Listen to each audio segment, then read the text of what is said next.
What's up everyone, how are you all? Today we are back with another blazing Naruto story. What if Naruto leaves Konoha because of his family? If you enjoy, then please like, share and do comments, and also check the description to original creator of this beautiful creation. Konoha is a very pretty place, especially at night. The entire city is surrounded by tall oak trees created by the founder, Hashirama Senju, or the Shodai Hokage with the Mokuton, giving the village the name Konohagakure. This village had produced great and powerful shinobi, from the powerful Sannin, to the Sandaime Hokage, Hiruzen Sarutobi. However, the most famous of all of the heroes of Konoha is none other than the Konoha no Kiro Senko, or the Yondaime Hokage. A man who had single-handedly destroyed armies of invading shinobi in seconds during the Third Shinobi World War. But his greatest accomplishment was one that cost him his own life. The defeat of the Kyuubi no Yoko on October 10th. While many know it as fact that the Kyuubi was defeated by the Yondaime, few know that to defeat the demon fox, he had to use the Shiki Fuin, a seal which by using the powers of the Shinigami himself to seal away another for eternity. On that fateful night, the Yondaime not only sealed half of the beast inside himself, but also the other half into the newborn baby, Naruto. The Yondaime knew that the Shinigami could only seal half of the demonic being, so with his last breed, he sealed the rest of the beast's yang chakra into the boy. His wish was for the boy to be seen as a hero, and as his legacy, to stand for all the people that gave their lives on that fateful day. This brings us to the present, 6 years after the Kyuubi attack, where a young boy with spiky blonde hair, bright blue eyes, and 3 whisker marks on each cheek, was running for his life from an angry mob of villagers.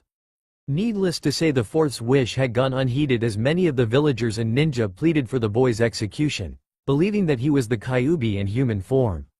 The only thing that had kept them at bay was the reinstated Sandaime Hokage, who soon after the boy's status was released issued a law stating that those who were old enough to remember the Kyuubi attack were never to speak of it on penalty of death.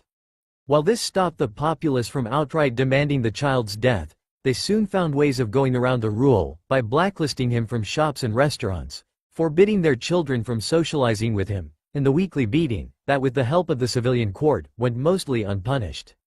In Naruto's opinion, October 10th, his birthday, was the worst of all the days in the year combined.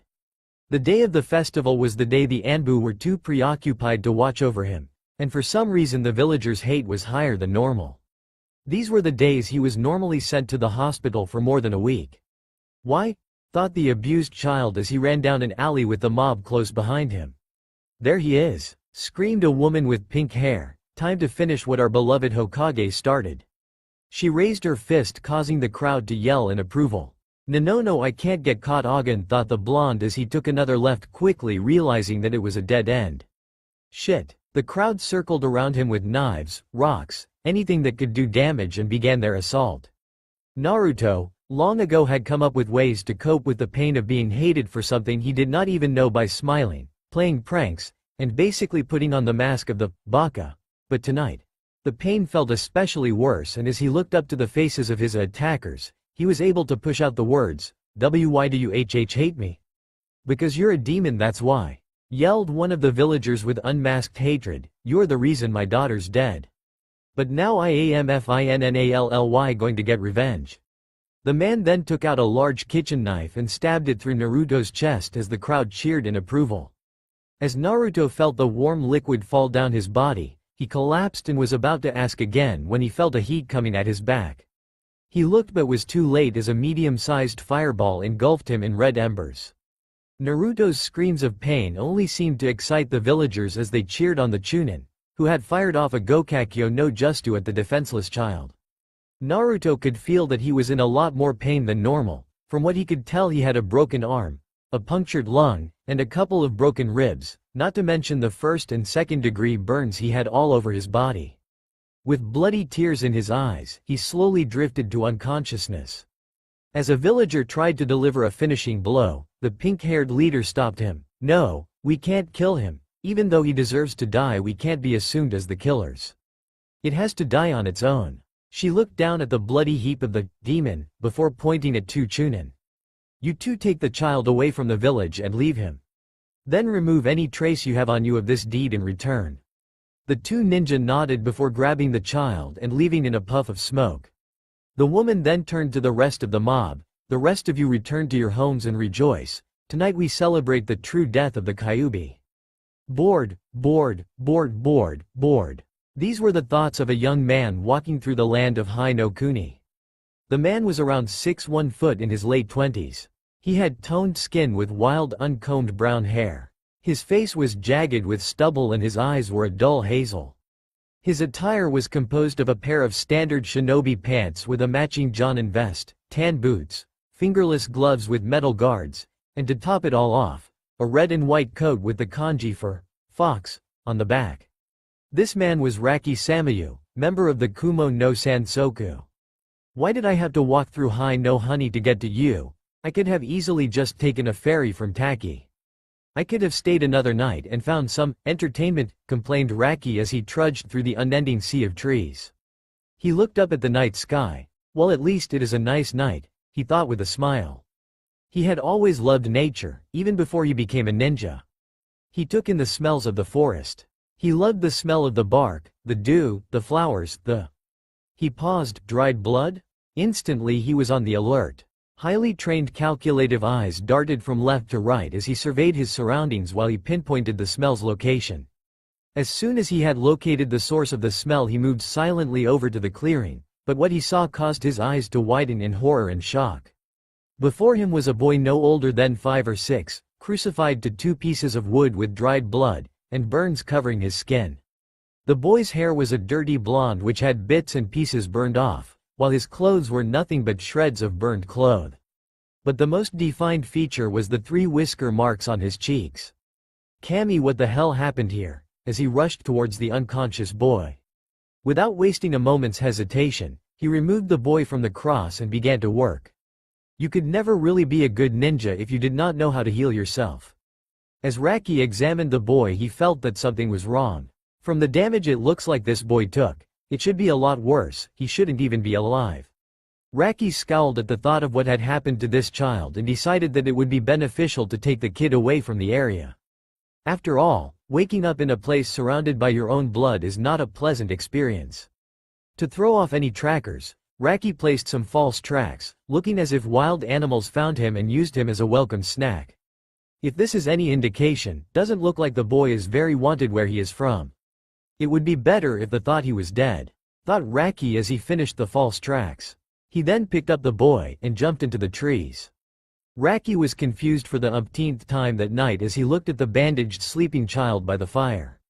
When Raki had arrived at his present location, from his examination the boy had second-degree burns all over his skin, a couple of broken ribs and a shattered foot. Now 2 hours after, the burns had all but subsided, his ribs were completely repaired and his foot was slowly healing itself. Even the boy's hair had grown back to replace the burned spots and all Raki had done was clean and bandage the wounds. This all screamed one word through the young man's mind, Jinchuriki. That would explain the beating and why it had happened, but the question was which one. From intel he knew that Taki had won, but they were too far away. The 2 in Kiri were much older, and the Ichibi Jinchuriki would not let others even touch his container. Raki looked at the boy once again, hoping that he could get even the slightest piece of information. But sadly, he was at a loss. He looked up at the night sky for a moment before unsealing some fish he had caught earlier that day. Well, sighed Raki as he prepared the fish, he probably won't want to talk on an empty stomach. The first thing that awoke Naruto was the smell of something delicious. He creaked open his eyes and was surprised to find he was not in the normal hospital room he would normally wake up to after a beating. While surveying the area, his eyes soon passed over a young man wearing a red and white coat leaning over a small campfire. This only served to scare Naruto even more. Where was Gigi? What had happened? Was he in the village anymore? What was that heavenly smell? It was at that moment the man looked straight into Naruto's eyes. They did not have the hatred that most eyes of the villagers had. They had a warm glow that seemed to show kindness and warmth, more like Gigi's or the Ichiraku's. That said man then picked up a cooked fish and tried to give it to Naruto. You know it would be easier to heal if you had something in your stomach, he said with a smile. Naruto did nothing but stare at the fish, causing the man to pout. Come on, it won't kill you. Look, he then proceeded to take a bite out of said fish. Gathering his courage, Naruto slowly reached out and grabbed the fish. He took a deep breath, and then took a huge bite. Well, if it is poisoned, I might as well not die hungry too. His eyes widened after the first bite and he screamed, "This is great," and proceeded to devour the fish. Raki chuckled at the boy's hunger, watching as he ate like he hadn't in weeks. "Probably hasn't," spoke a voice in his head which caused him to frown. When the boy had finished eating 3 fish, he finally looked at the man and said, "Anyo, but who are you?" Raki smirked and said, "Samayu Raki," with a hint of pride, "and who might you be?" The boy gave him a fox-like grin and said, "Uzumaki Naruto of Konoha, and future ninja." The boy's last name caused Raki's eyes to widen. Uzumaki? Could this kid be related to the Akai Chishio no Habanero? He had had the unpleasant privilege of meeting the woman in battle. She was with no doubt a powerful shinobi, and had sent him home with a broken arm. Something not very common when you are considered to be one of the top ninja in the village. He took the time to examine the boy again. While the boy's supposed mother had been a red-haired, fair-skinned woman, this boy looked nothing like her in the sorts. The boy had tan skin, blonde hair, and bright blue eyes? This caused Raki's eyebrow to rise. There were not that many people with blue eyes in this world. The only blonde-haired, blue-eyed person that he knew of that had come out of Konoha was the Yondaime Hokage. How could he have not seen it before? This boy was basically a chibi version of him. If the habanero and the Konoha no Kiro Senko had had a child, he would be the most powerful ninja in the world.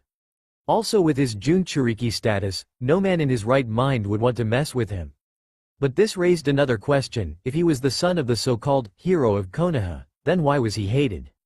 Obviously the Yondaime had kept his child's birth a secret. If he had known, they would have sent an entire army to kill the kid. This means that the hatred of the kid had to be because of his Jinchuriki status, with the only Biju for Konoha to ever hold, the Kuubi no Yoko. "Raki-san! Raki-san! Raki-san!" screamed Naruto as he had watched the man stare into space for close to a minute, which for him was almost an eternity. Shaken out of his stupor, Raki replied. He then gave a sheepish grin and said, "Sorry, must have been thinking too hard." Naruto gave him a mock glare, then looked around and asked, "Where am I and how did I get here?" Raki adopted a sad look while he poked the fire with a stick. "I found you out here, beaten to a pulp, then crucified to a stake." Naruto looked down to his feet with a shadow over his eye. "Oh," he shakily replied. Raki knew that he should not ask, but he had to know. Does this happen a lot?" It was silent for a few moments before he said in a quiet voice, "Yes, but I am getting used to it." This caused Raki to subconsciously grit his teeth and ball his fists. No child should get used to being hated and hurt. "Don't you have a guardian or something to watch over you?" said Raki, trying to keep the edge out of his voice. Naruto just shook his head. "No, I know that Hokage Jiji and the Ichirakus care for me, but there is little that they can do with Jiji in the office and Ichirakus in business. The Anbu Jiji has that watch me sometimes help, but they only come to stop the fatal attacks, then leave." Raki was boiling with rage. No one, especially a child, should have to deal with this. He was prepared to go to Konoha right now and massacre the entire populace. But the worst part is, Raki stopped his planning on killing everyone in Konoha to look at the boy, and when he saw his tears, all the rage dissipated. "I don't even know why," said Naruto as tears began to fall down his face. "They blame me for killing people I don't remember, doing things that I don't know. They blame me and call me a demon for things I wish I knew. If I did know, I would apologize, but when I ask Jiji, he would avoid the question, and when I ask the mob, they just call me a demon and hit me harder." Raki looked at the almost broken child in front of him. A child who had seen things that others' nightmares could not hold a candle to. He knew he had to help. He would not let this kid go back to that. He gained an impassive look on his face and spoke in a smooth, soft voice. "Do you want to know why?" Immediately Naruto's head was up with a look of shock on his face. Why you know, and you'll tell me?" said Naruto, the tears beginning to fall again. Raki nodded his head. "Only if you want to know." Naruto pondered the question for a long minute before nodding for Raki to continue. "What do you know about the Kyuubi?" asked Raki. "Not much other than it was killed by the Yondaime," said Naruto as he tilted his head in confusion. Raki shook his head. No one can kill a tailed beast Naruto, since they are just large masses of chakra, and no one can kill chakra. The only way to defeat a Biju is to seal it. Naruto's eyes widened in realization as Raki continued. The Yondaime used a special sealing technique to seal away the Kyuubi into a living vessel. A vessel whose chakra pathways are still developing, in other words. Emmi, Naruto stuttered, but then looked down and said with a broken voice, "I guess I really am a demon." Only to be slapped upside the head by Raki. "Never say that again," said Raki with a steel gaze. "I may not have known you for a long time, but from what I can see, you are not a giant, bloodthirsty, chakra beast. You are Uzumaki Naruto, a young boy who has been hated for absolutely no good reason." Naruto stared at Raki for what seemed like hours, before a small genuine smile, one which not even Jiji or the Ichirakus had seen, appeared on his face. "Thank you," he said, before tackling Raki into a hug. He was surprised at first when the kid had hugged him, but he soon shook it off and hugged him back. "Now," said Raki as he put Naruto back down and patted the dirt off his coat. "I am going to make you a once-in-a-lifetime offer, kid," Raki said with a grin. "How would you like to be a ninja?" Naruto's eyes widened to the size of dinner plates. All his life he had wanted to be a ninja, to gain the respect and love of the village.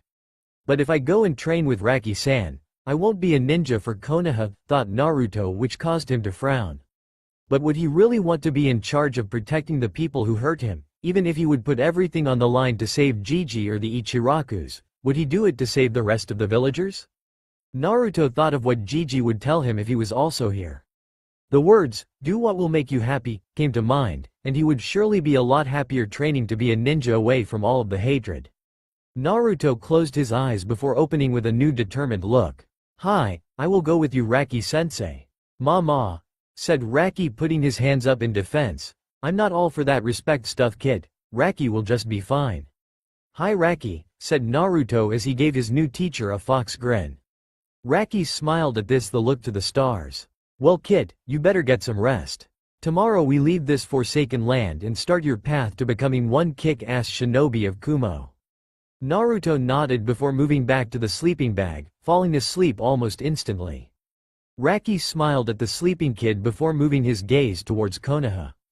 Today marks the day that Konohagakure fell as the strongest of the elemental nation. You will soon know the great treasure you have lost, when your shinobi cringe in fear when the name, Naruto, is spoken.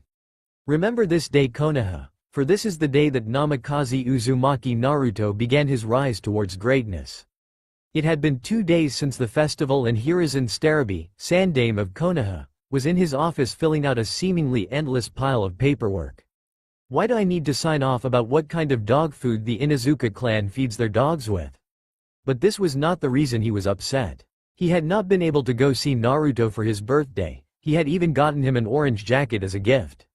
He was not worried about the boy. Naruto had made him a promise that he would not leave his apartment all day for his birthday, because he knew that was when the villagers were at their worst. Sarutobi frowned at the mention of the villagers. They had never liked the boy and along with the civilian council had tried to make Naruto's life a living hell. Sarutobi still remembered the rage he felt when he found out that Naruto had been kicked out of the orphanage and had been living on the street for a year. The Shinobi Council was mixed on the subject of Naruto, while the Inuzuka, Akamichi, Nara, Aburame, and Yamanaka clan tried on many occasions to make Naruto's life a bit better. Even Tsume tried to adopt him. The elders, Homura Mitokado and Kaharu Utatane, along with help from the Hyuga, Uchiha, and the civilian council stopped them and tried to place Naruto under execution for false charges. Danzo seemed to have his own agenda, always throwing in the idea of Naruto being used as a weapon for Konoha, or in reality, a weapon for Danzo. Hiruzen scowled. The day that he gets Naruto is the day that Kakashi and Jiraiya give up porn. Deciding that his work was done for the day, Hiruzen walked out of his office to go visit his favorite blonde adopted grandson. As Sarutobi walked through the streets he got nods of respect, which he politely returned, smiling and waving at the children who walked by. As he neared Naruto's apartment, he spied the new graffiti, of, "Die Demon," and other messages painted on the wall. Hiruzen sighed and continued to walk up the stairs of the apartment complex, mentally filling to place a D-rank mission to clean up the mess. As he opened the door to the Naruto's apartment, he found that it was unlocked, not surprising because Naruto never locked his door. He peered around the room and found that no one was here. He sighed, Naruto must be off doing one of his pranks. The room itself was quite small, the paint was peeling off, and the floor was covered with dirty clothes.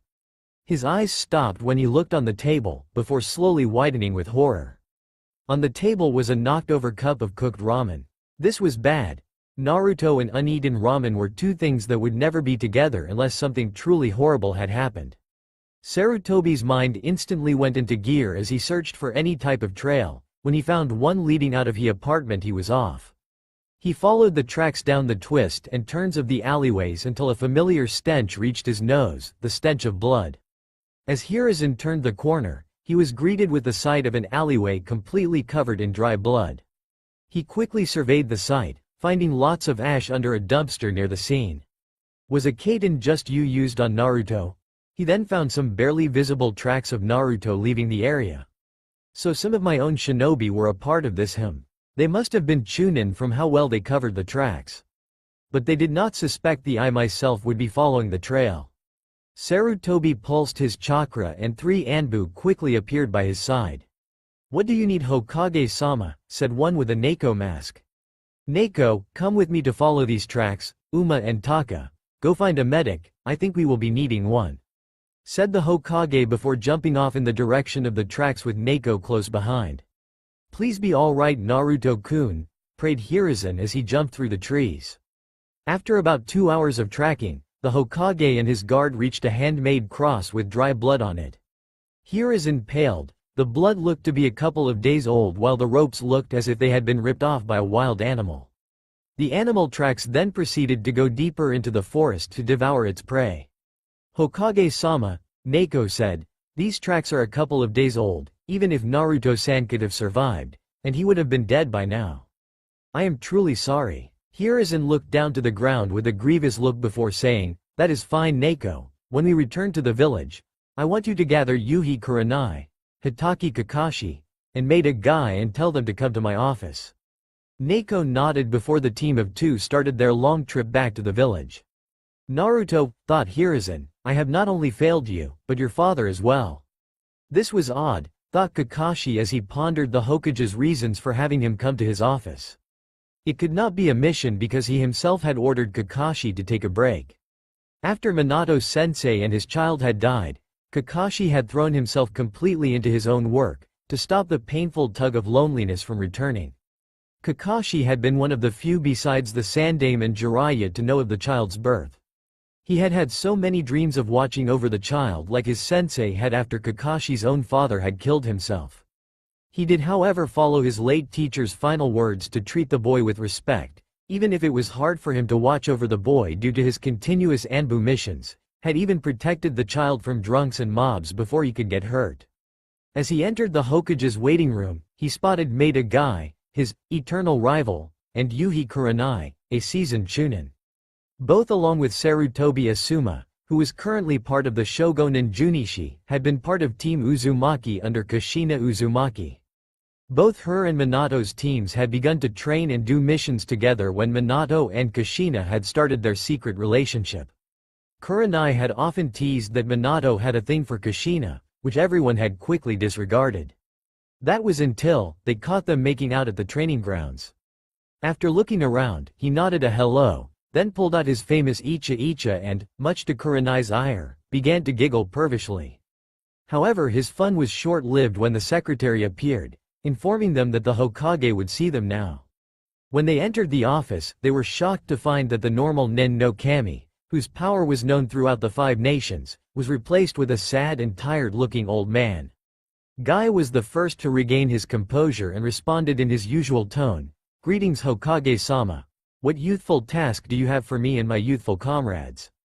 The Hokage shut his eyes for a moment before opening them and responding, "Guy, there is no task you must be doing or will do.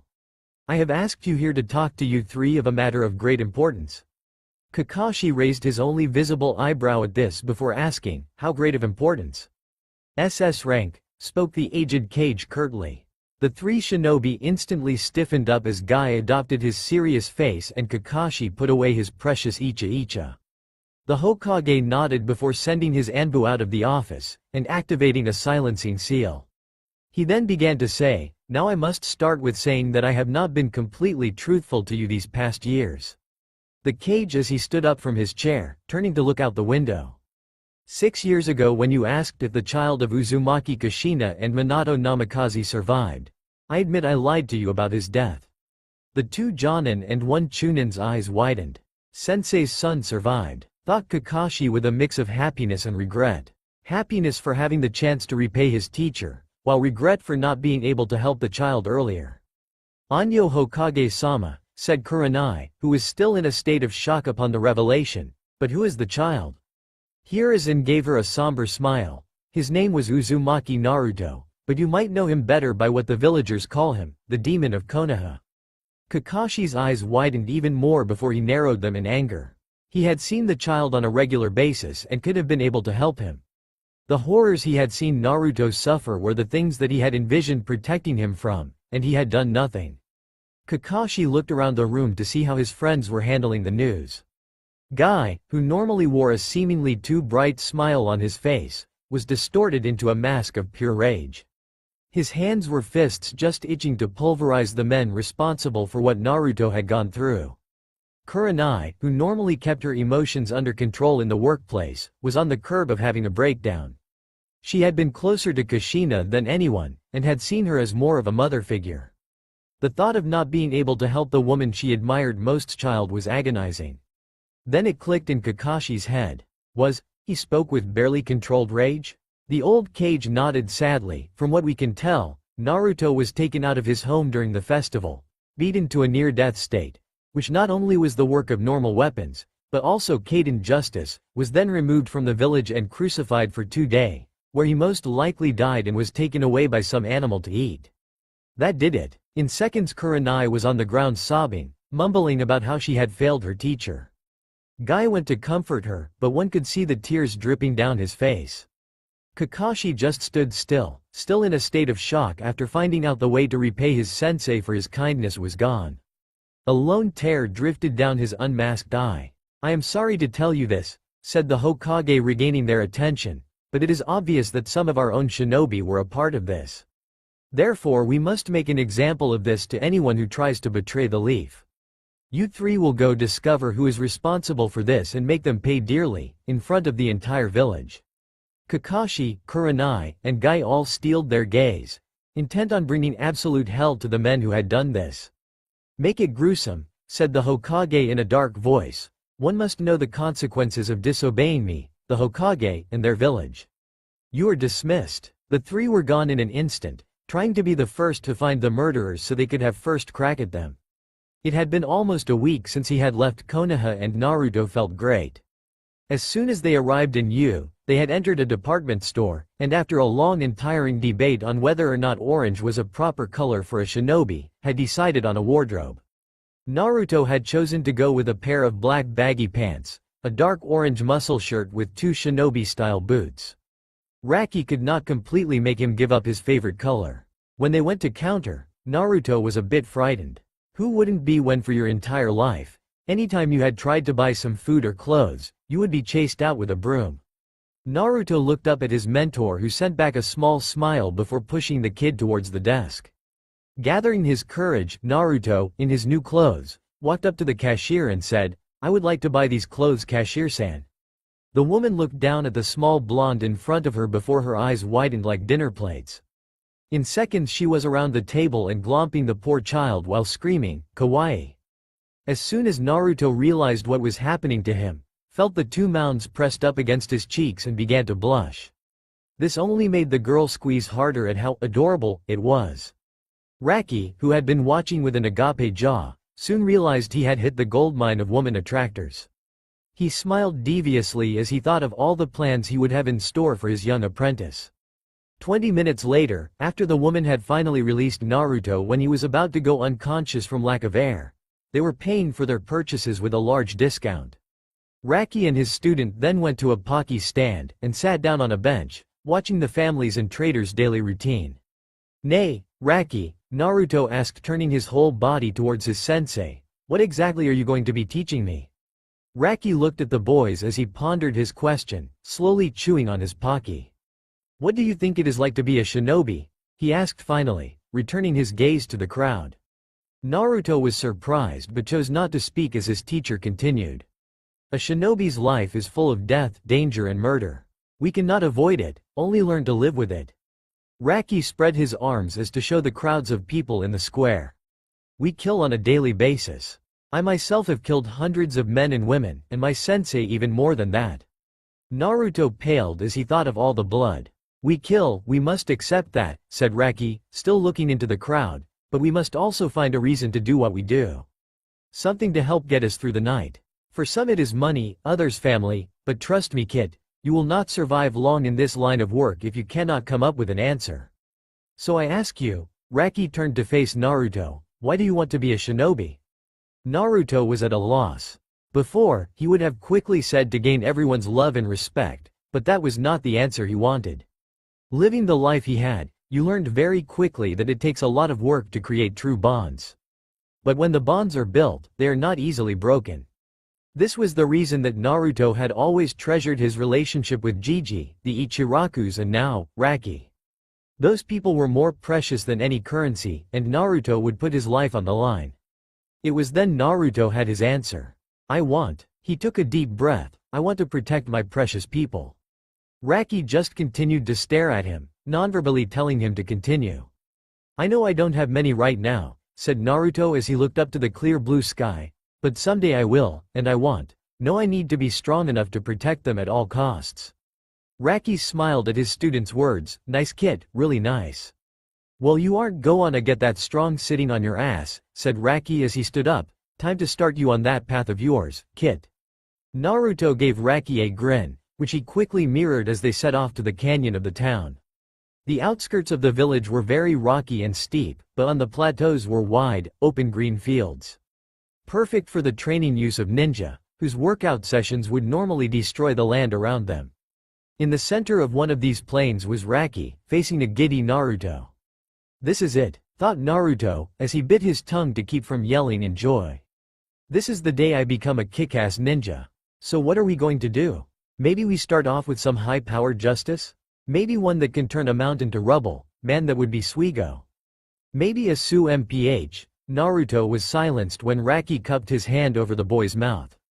Geez kid, why don't you just talk your enemies to death, that might work, said Raki as he rolled his eyes. Was I like this when a sensei taught us? He grimaced at the thought. Do you even know what chakra is? Raki asked as he removed his hand from Naruto's mouth. Chakra? Naruto tilted his head in confusion. No idea what you're talking about. Raki sighed, this is going to be a long day, no baka. Chakra, in all essence, it is the source of a Justu's power. It is basically the combination of physical energy, which is in every living thing, and spiritual energy, which is the combination of a person's experience and training. In other words, no chakra, no jutsu. Raki looked at his student to see if he had gotten everything, which thankfully he had. Good thing this kid soaks up information like a sponge. Raki smirked. Before we can do anything, you have to learn to find your own chakra, said Raki as he formed the ram sign. This is the ram sign, it is a hand seal commonly utilized to mold chakra. All you have to do is find your chakra and release it. Remember, we can't move forward until you have mastered this. Naruto nodded before placing his hands in the ram seal, and began to search for any form of energy within his body. You will feel a warm sensation when you find it. Don't be disappointed if you don't find it on your first TR. Raki started but was soon cut off by a large blast of energy. His eyes widened, and then quickly focused on Naruto. A large blue orb of chakra had amassed itself around the boy, but anyone could see the ever so often flashes of red that penetrated the blue. The orb of chakra soon dissipated however, and left a heavy breathing Naruto, smiling like a maniac. How was that? Naruto asked between breaths. Incredible, thought Raki as he continued to process what had just happened. Naruto has low Chunin level reserves, and he is only 6. If they continue to grow like that, imagine what kind of powerhouse he'll be when he becomes a genin. Raki chuckled at his student's enthusiasm, nice going kid. But this will probably be one of the easiest things for you. Jinchuriki generally have higher reserves than most people because the demon inside them is just one great big spirit, creating giant reserves for their containers. Meaning that most of the main exercises we are going to be doing will focus around control, rather than building up your reserves. Naruto frowned at this new information, but comforted himself with the thought of how quickly he had found his chakra. Now comes the fun part, Raki grinned as he cracked his knuckles. Naruto paled, he was not looking forward to the next part of his training. Every morning at sunrise you will wake up and do 25 push-ups, 25 sit-ups, 100 punches for each arm and 100 kicks for each leg. Finally, you will then run for 2 miles before coming to me for chakra control and other drills. Naruto gaped, are you insane? There is no way I will be able to do all that. Well, Raki's grin grew more sadistic. He put his hand on the ground where a large seal area appeared before calling out, Kachiyose no Jutsu. There was a puff of smoke, and out came a large orange fox, easily the size of a horse. I could always have this guy chase you while you did your warm-ups. As if on cue, the fox started to growl and brand his teeth. Needless to say, Naruto had already started. This continued for the next year. Every week or so Raki would up the regiment. His body, which was once malnourished and weak, was now strong and toned. He had grown a total of 3 inches after Raki had forced him to stop his all-ramen diet, standing well above the other 7-year-olds. After lots of persuasion on Naruto's part, Raki had also begun his taijutsu training in his personal style, the Kitsune no Sutairu, a fighting form of his own invention that utilized feints and speed to deliver fatal blows to the enemy. Though he only knew the basic katas, Raki said that his body was perfectly built for the style of fighting.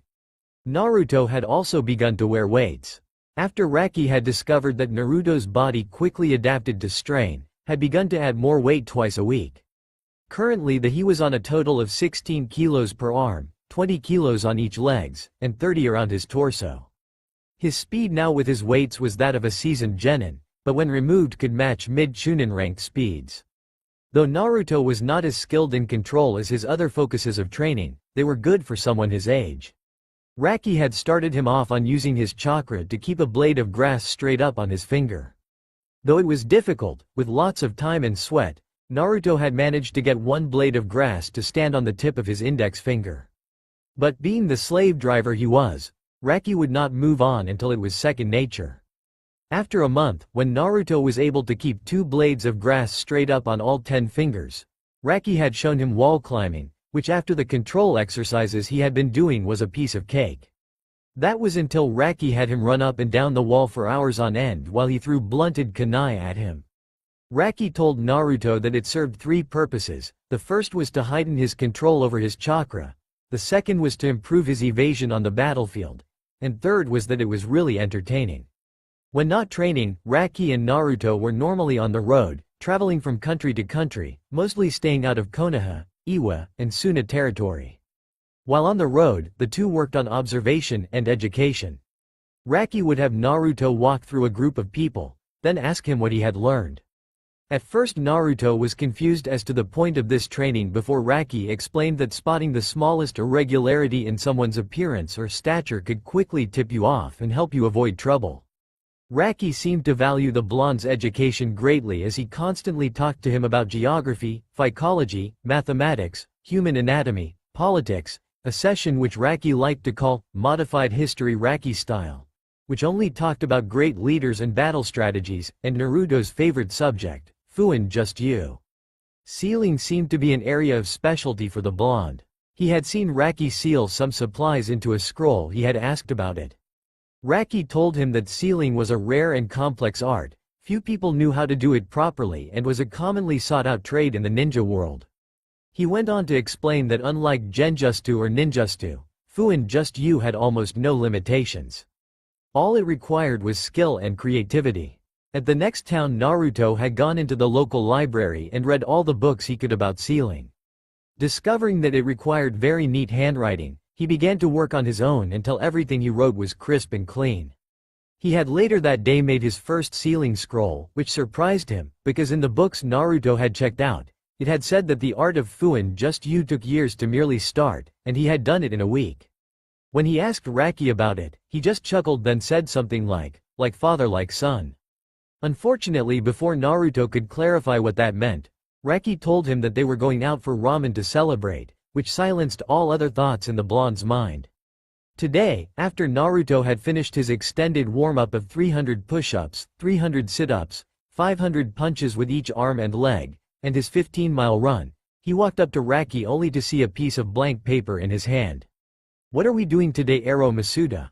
Raki sighed. Over the past year Naruto had learned of Raki's high interests in the brothels, red light districts, and even the beautiful woman who happened to walk by in every town. Therefore, Naruto saw it deserving to call him Ero Masuda, because he was pervy, and Raki had had Naruto walk down the streets or in front the bathhouses to attract all of the women who just loved to touch his adorable whiskers.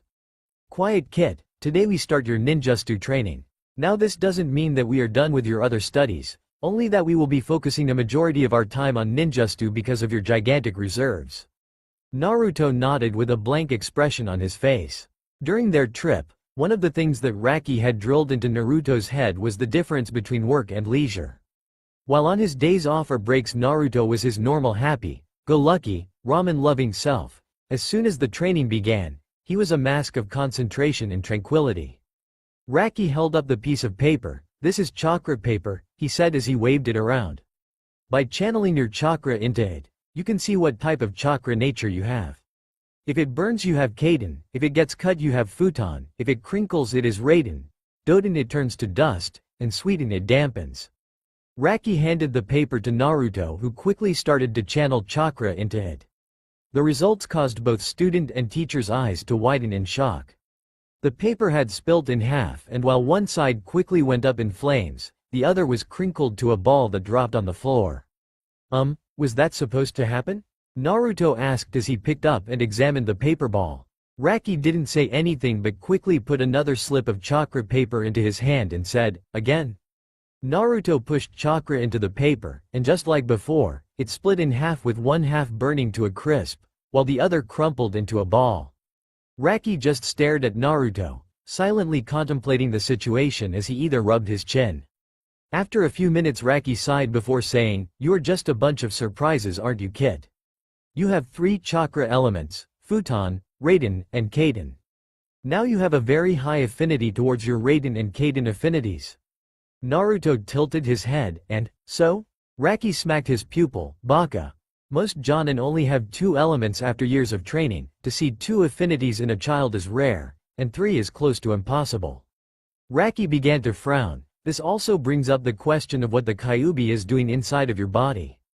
Naruto began to get worried. Anytime they talked about the fox he got worried. How could he not when that thing had been the cause of all the pain he had experienced?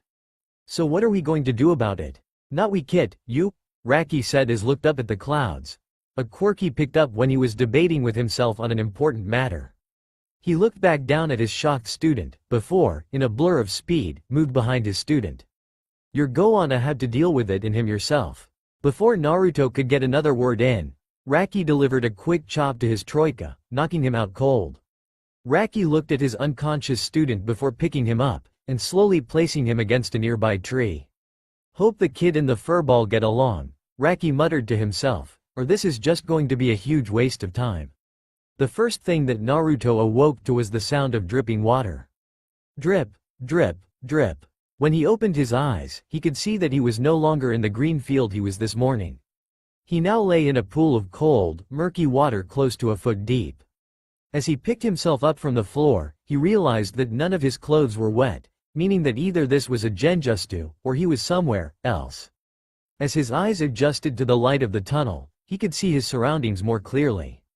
Surrounding him were many old rusted walls with small pipes that ran in every direction. While in the smaller pipes, a small blue tint could be seen, the larger and more noticeable pipes seemed to pulsate a crimson light as it was pumped through. Deciding that he should find way out of here, Naruto headed down the long corridor, making sure to keep the noise to a minimum. He had no idea where he was or how he had gotten there. The last thing he remembered was Raki knocking him out, but he wouldn't leave him in a place like this, right? And what was that about, deal with him yourself, crap? How the hell was he going to talk to a giant chakra monster in his stomach? Naruto stopped when he heard noise. Closer observation identified it as heavy breathing. As Naruto began to follow the sounds, they became louder and heavier, and the room temperature seemed to skyrocket. At the end of the corridor was a room shining the same crimson light he had seen running through the pipes. When Naruto peeked into the room, he gasped. Inside was a colossal cage, with great iron bars that fell down from the ceiling. Across the center of the bars was a paper tag with the kanji, seal, written on it. Naruto knew what this room was. This was a seal, this was the Sheik of Fuin, but more importantly, this was where the Kyuubi lived. Naruto tried to get a glimpse of what was in the cage, but could not see far enough in the eerie light. Come closer, a small child's voice giggled. Naruto reluctantly stepped forward. You're gonna have to get closer than that, the voice said again, but this time with a laugh. Okay, this is scaring the shit out of me, though Naruto as he was sweating bullets. Either a small child had somehow gotten locked in here too, or it was the fox trying to play games with him. Naruto took a deep breath, calming his nerves, before speaking in a steady voice, enough Kyuubi, I know it's you. Ah, you're no fun. The voice started to lower and become more malevolent. Just a couple more steps and I could have gotten a meal.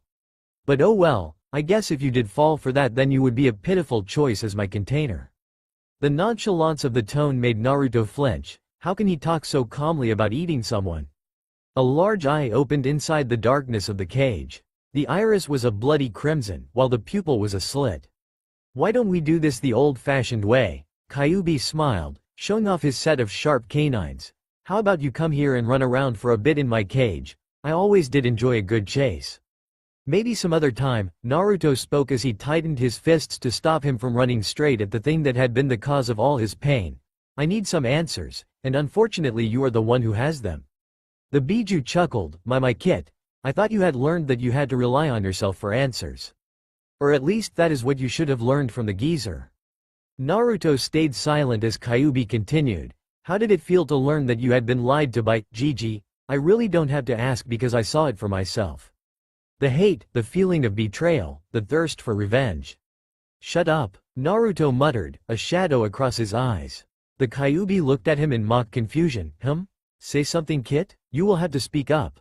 I said shut up. Naruto yelled at the giant kitsune. Never blame Gigi because it is all your fault. If you didn't attack the village, I might have had a family, people would not have hurt me. Do you have any idea what kind of damage you have done? You stupid foe. But Naruto was cut off by a massive dose of killer intent. Watch your tongue, boy, Kyuubi hissed, his full-tailed form appearing. I merely stated what I saw, no need to get defensive about it.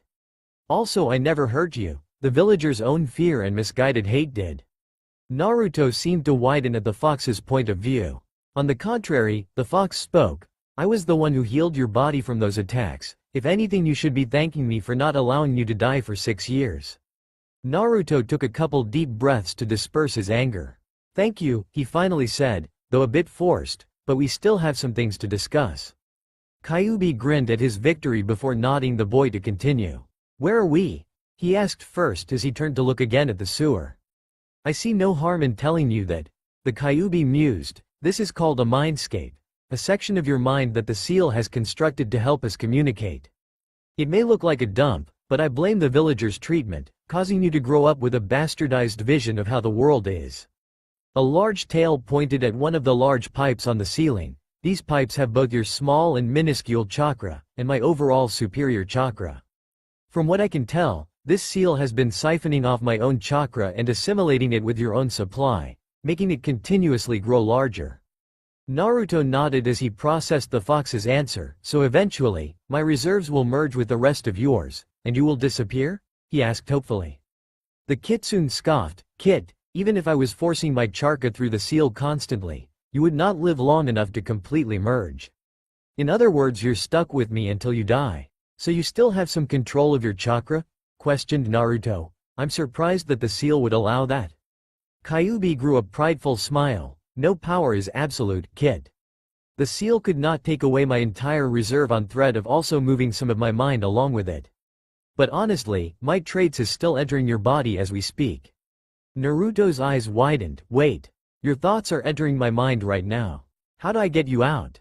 I don't want to begin thinking that I am a demon fox, he spoke worriedly. No baka, traits. Likes or dislikes, strengths and weaknesses. Even affinities, Kyubi calmly explained. For example, your whiskers and your love of ramen. When the stuff first came out I would henge into a human so I could eat the delicious meal all day. The fox sighed dreamily and began to stare off into nothingness. Is this what I look like when I think about ramen? Naruto thought as he stared at the Lord of all Demons giggle as he thought about ramen.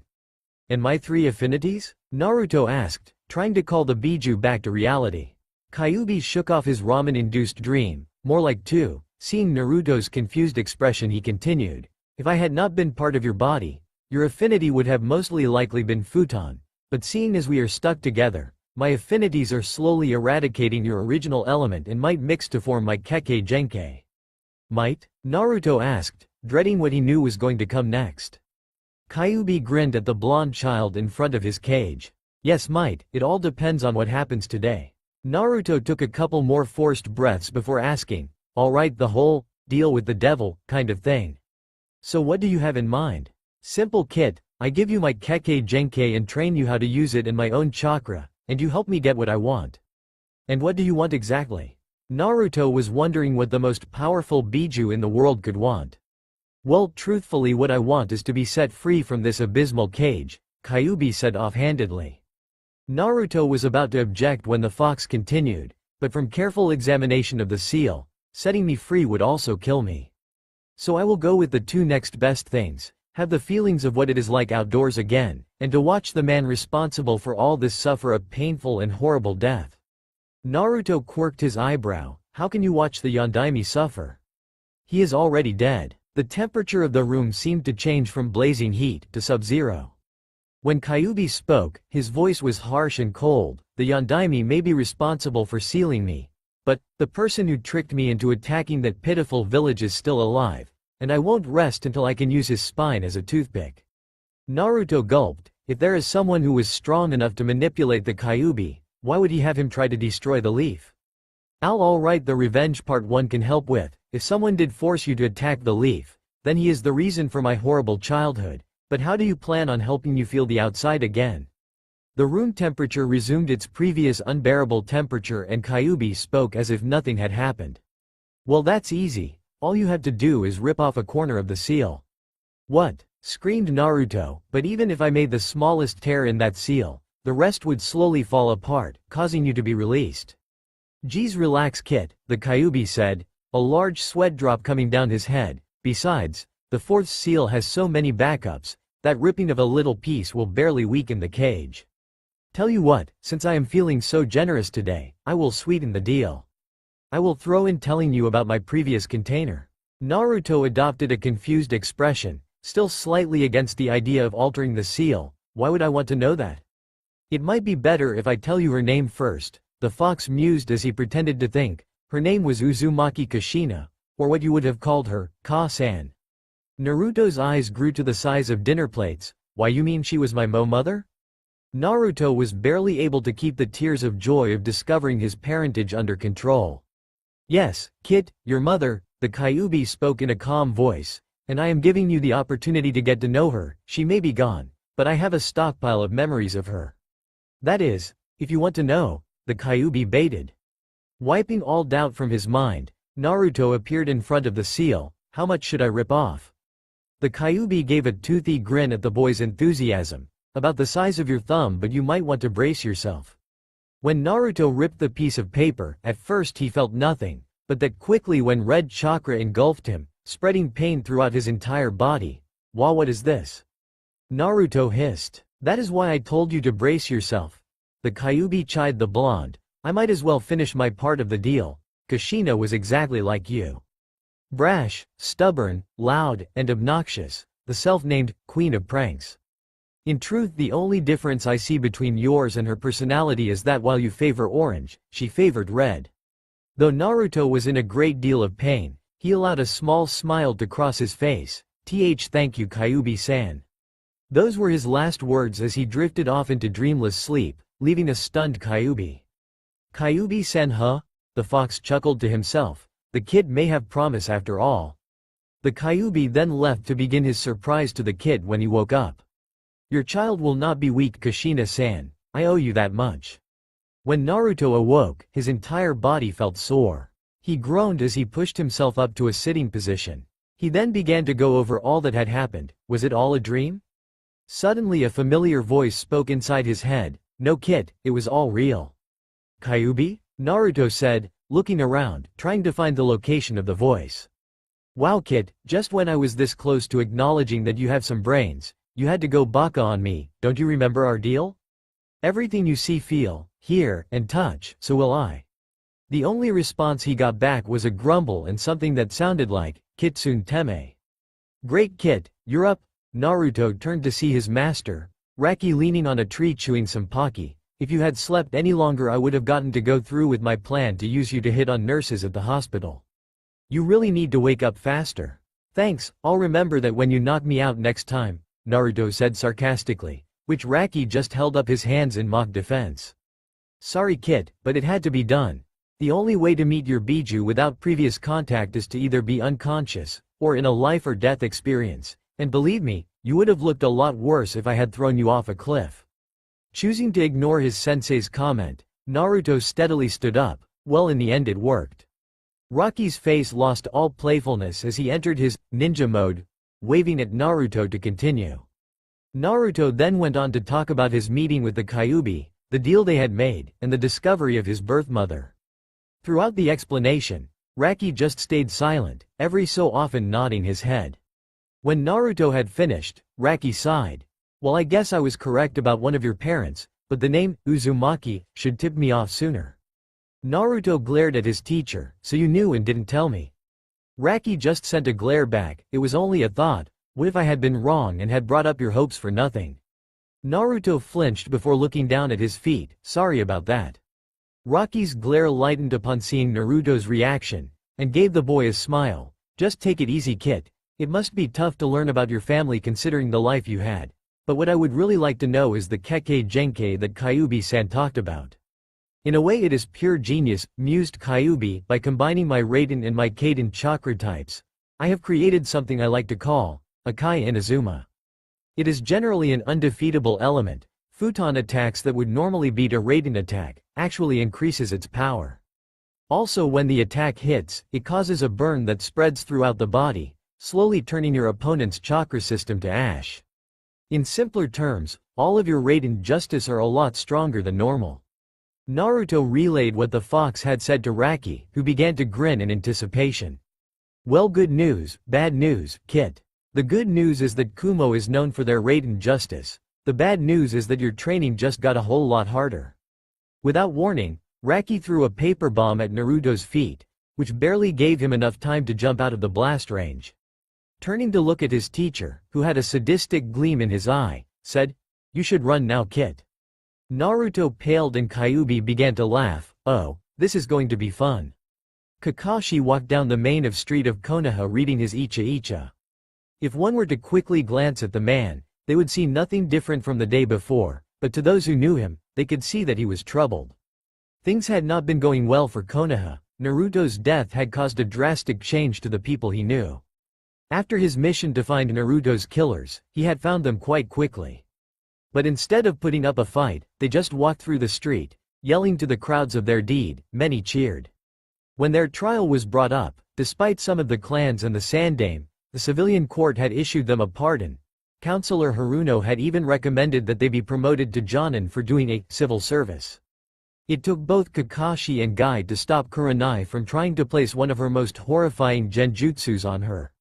That night there were parties throughout the streets celebrating the true demon's death. Seeing as the boy was dead, the Third's Law no longer had any sway with the villagers, who proceeded to tell their children the so-called truth about Naruto, causing two sides to form. The ones who thought that he was really a demon in disguise, and the ones who saw him as the protector of the village, forever holding the Kyuubi at bay. Kakashi's single eye narrowed a bit as he thought of the villagers. Over the past 2 years he had grown to hold a slimmer of hate towards the ones he was sworn to protect. He now only spoke with a select group of Jonin outside of missions.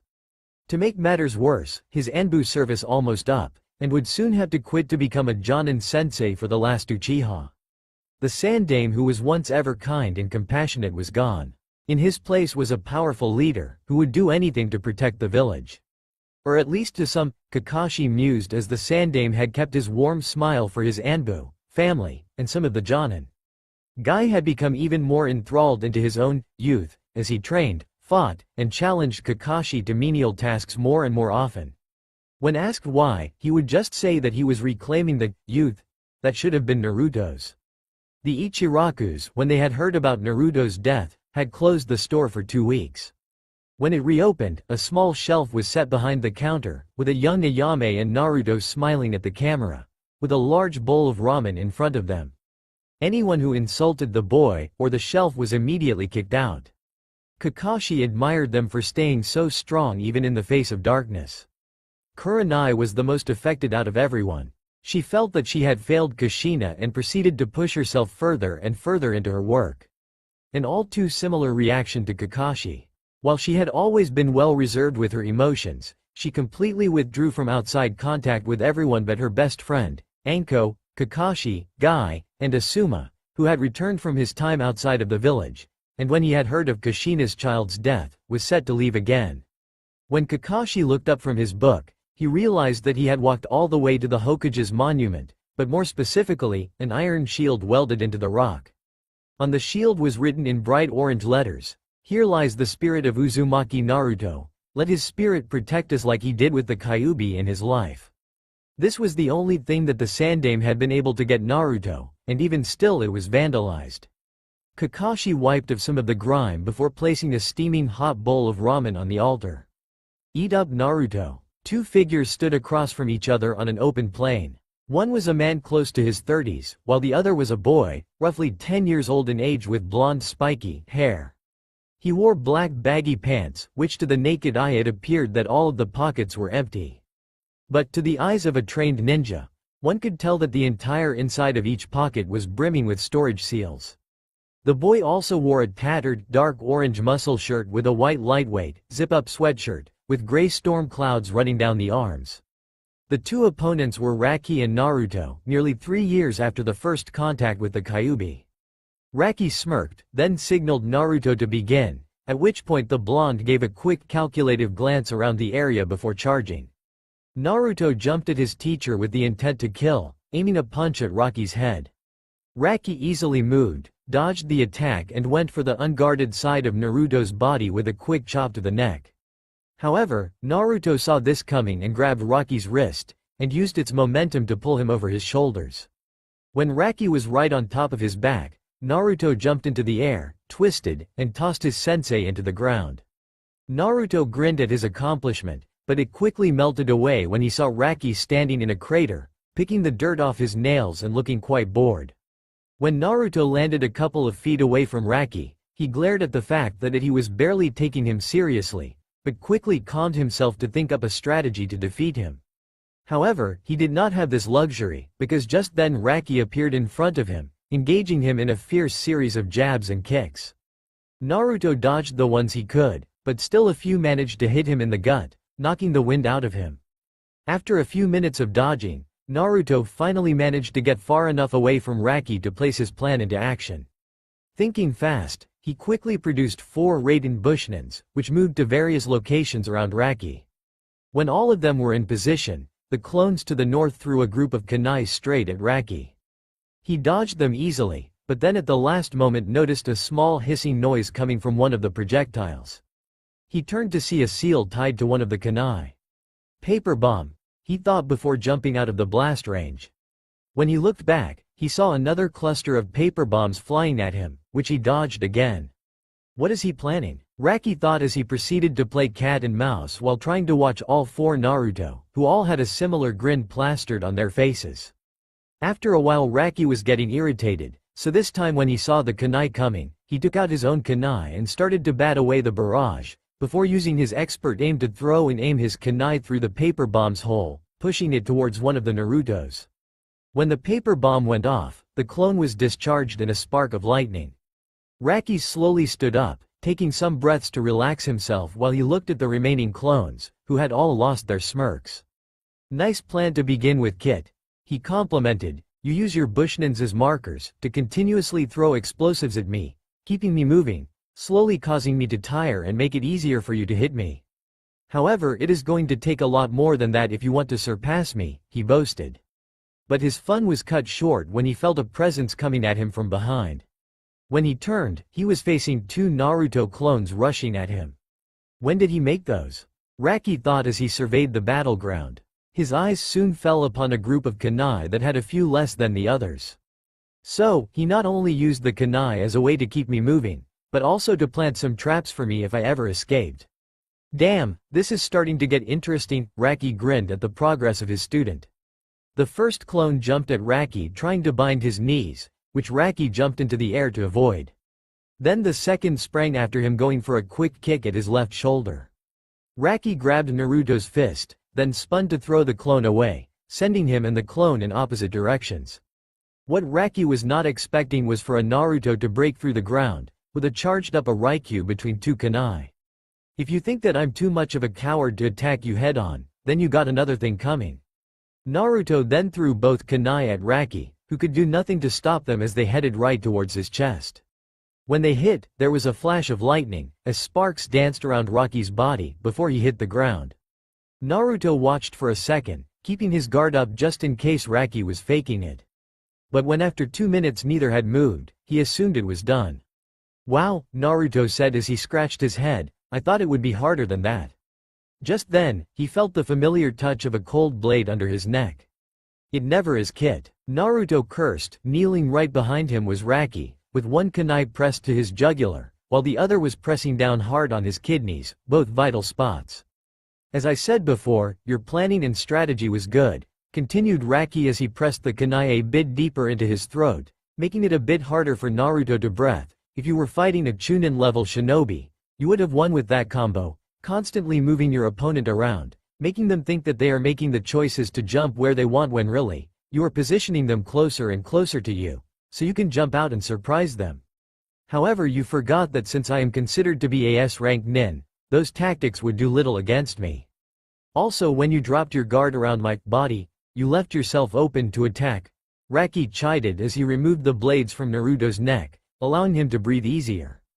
The beginning and the end of a battle are the most important parts, said Raki as he proceeded to readjust his bones with a loud series of cracks. We are ninja. We never play by the rules, so odds are we are never going to go down alone. Naruto nodded as his eyes were focused on a blade of grass near his feet. Now then, Naruto looked up to see the devious smile of his teacher. I believe we made a deal this time about whether or not you would win, All the blood from Naruto's face instantly drained. In seconds he was at Raki's feet, begging for him to reconsider. Please Arrow Masuda, anything but that. Do you need any help hitting on the women at the bathhouses? Market? Anywhere? Just anything but that. Raki's grin grew larger. Nope Kit, this was the bet. If you won, I would not go to another brothel for 2 weeks, but if I won, oh the excitement is killing me. He began to laugh at Naruto's horrified expression. I'll say it slowly just to savor the moment. No, ramen. 4, 2 weeks. Naruto's world shattered when he heard those words. No, he screamed as large anime tears fell down his face. Damn it kid, do you see what you've done? Ranted the Kyuubi from Naruto's mindscape. Why would you bet such an important treasure? Now what are we going to do? The fox was near a mental breakdown of its own at the thought of being separated from his precious. I had no idea he would follow through. I swear, Naruto thought back as he cried over the loss of the first love of his life, ramen. Seeing that this was not going to end soon, Raki shrugged before grabbing his student by the hood, and dragging him back to the village. Naruto glared at the bowl of udon in front of him. When the pair had arrived in town, they had decided to grab something to eat. They were currently on a small coastal town of U. Raki was leaving to go gather some information for Kumo for a couple of months, so this would be Naruto's temporary base of operations where he would eat, sleep, and train. Naruto shifted his gaze to his sensei, which just to irk him, had gotten a bowl of miso ramen, his favorite. Now many people would argue that there was not a ramen flavor that he didn't like, but Naruto would just respond by throwing a couple of shuriken at them. It was not his fault that all ramen was delicious. Raki ignored the glares his student was giving him and continued to focus on his meal. After taking a purposely loud slurp, he turned a lazy eye and analyzed Naruto. His build was larger, anyone could tell from just a glance. His eyes darted around the room at a fast pace while his fingers twitched at the slightest irregularity. Across his face was a black mask that covered the nose and mouth. After multiple instances of different Naruto fan clubs popping up in the towns that they had visited, much to Rocky's displeasure, Naruto had started to wear a mask to keep the fangirls away. They were getting smarter though, they had started to track his location. After Rocky had cleaned his bowl, he stood up and walked to the door. He threw some keys over his shoulder, which Naruto caught without hesitation. "Those are the keys to the room I booked. It is already paid for, so don't piss them off." He turned back so he faced his student. "I have something I want you to work on for the next month, so when you are done, find me." Rocky then popped out of existence, leaving nothing more than a smoke cloud. Naruto sighed as he realized that this was another part of his training, being able to find people by their scent. He paid for his and Rocky's meal before taking to the rooftops in pursuit. After half an hour, Naruto had followed Rocky's trail to a small clearing in the forest, surrounding the town. There waiting was Rocky, holding a blunt katana and a large scroll. The katana was quite bare. Naruto could tell that it was a practice blade, a substitute for a real blade when the wielder was ready. However, the scroll was a different story. The bindings were a rusted red, while the parchment looked faded but still legible. Along the side was a red fox with its tail splitting off to intertwine around the scroll. "Finally, Kit, now we can begin," said Rocky, while Naruto shot him a not-so-subtle glare, but it quickly disappeared when Rocky's face schooled itself. "Today, Kit, you will be taking another step towards replacing me as the Kitsune Sennin." Rocky rolled out the scroll on the ground. Naruto could see Rocky's name written on the parchment, along with 4 or more other fading signatures. "This is the Kitsune summoning contract," Rocky said as he traced his finger along his own name. "I found this on my travels, and was one of the rare few allowed to sign it. The foxes are very picky in their summoners, and as you can see, few have ever been chosen. They want their partners to be strong, cunning, and have good intentions, and if they choose you as a summoner, then you will have a strong ally." Naruto nodded, soaking in all the information as Rocky continued. "Foxes, while not one of the strongest with brute strength, are the smartest out of all the other contracts, constantly tricking and confusing their enemies into falling into traps. They have the uncanny ability to see through genjutsus, along with casting them, and are excellent trackers and masters in stealth. In other words, they suit you perfectly." Rocky looked up at the sky. The sun had already gone down and a shallow dusk had appeared over the trees. "You need to sign your name in blood, then I will show you the hand seals to summon. Get them the first time because I will only be showing you once," he said as he watched Naruto quickly tear off some skin on his index finger before quickly writing down his name. "All right, now here comes the hard part. Whether they accept you or not," said Rocky as he quickly showed Naruto the hand seals before he tried it on his own. "Kuchiyose no jutsu," yelled Naruto as he slammed his hand into the ground, causing an array of seals to appear. The seals soon disappeared in a puff of smoke, and there in its place was an orange fox around the size of small dog. The fox had an iron plate on its chest with the kanji for fire on it. "Hiya Rocky-san, how's it been? What did ya call me for?" the fox said with a large grin on his face.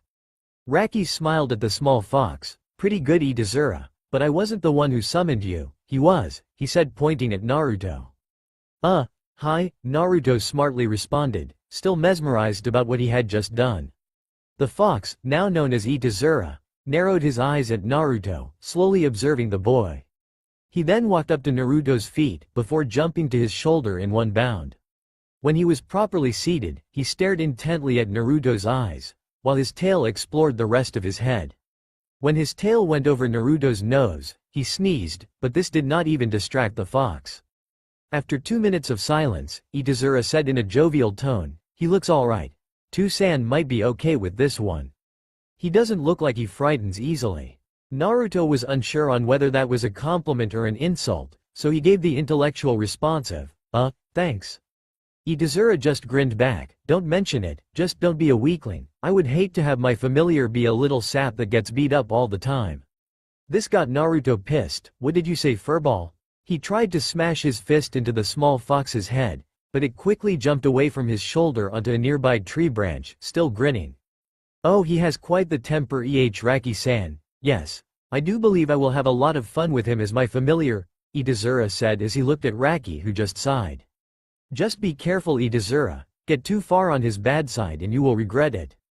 He is almost as good a prankster as you, Raki said with a shiver, as he remembered the time he had gotten on the blonde's bad side and had ended up with many bruises and broken bones from an organized attack by the female populace of town.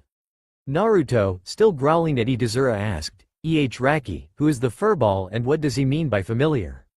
Itazura just looked at Naruto, then gave a sheepish grin. Oh, how rude of me, I forgot to introduce myself. My name is Itazura, second heir to the Kitsune clan after my father, Kitsunbosu. Naruto nodded in understanding as Itazura continued, and by familiar, well, it means that I will be the main person you contact when you summon.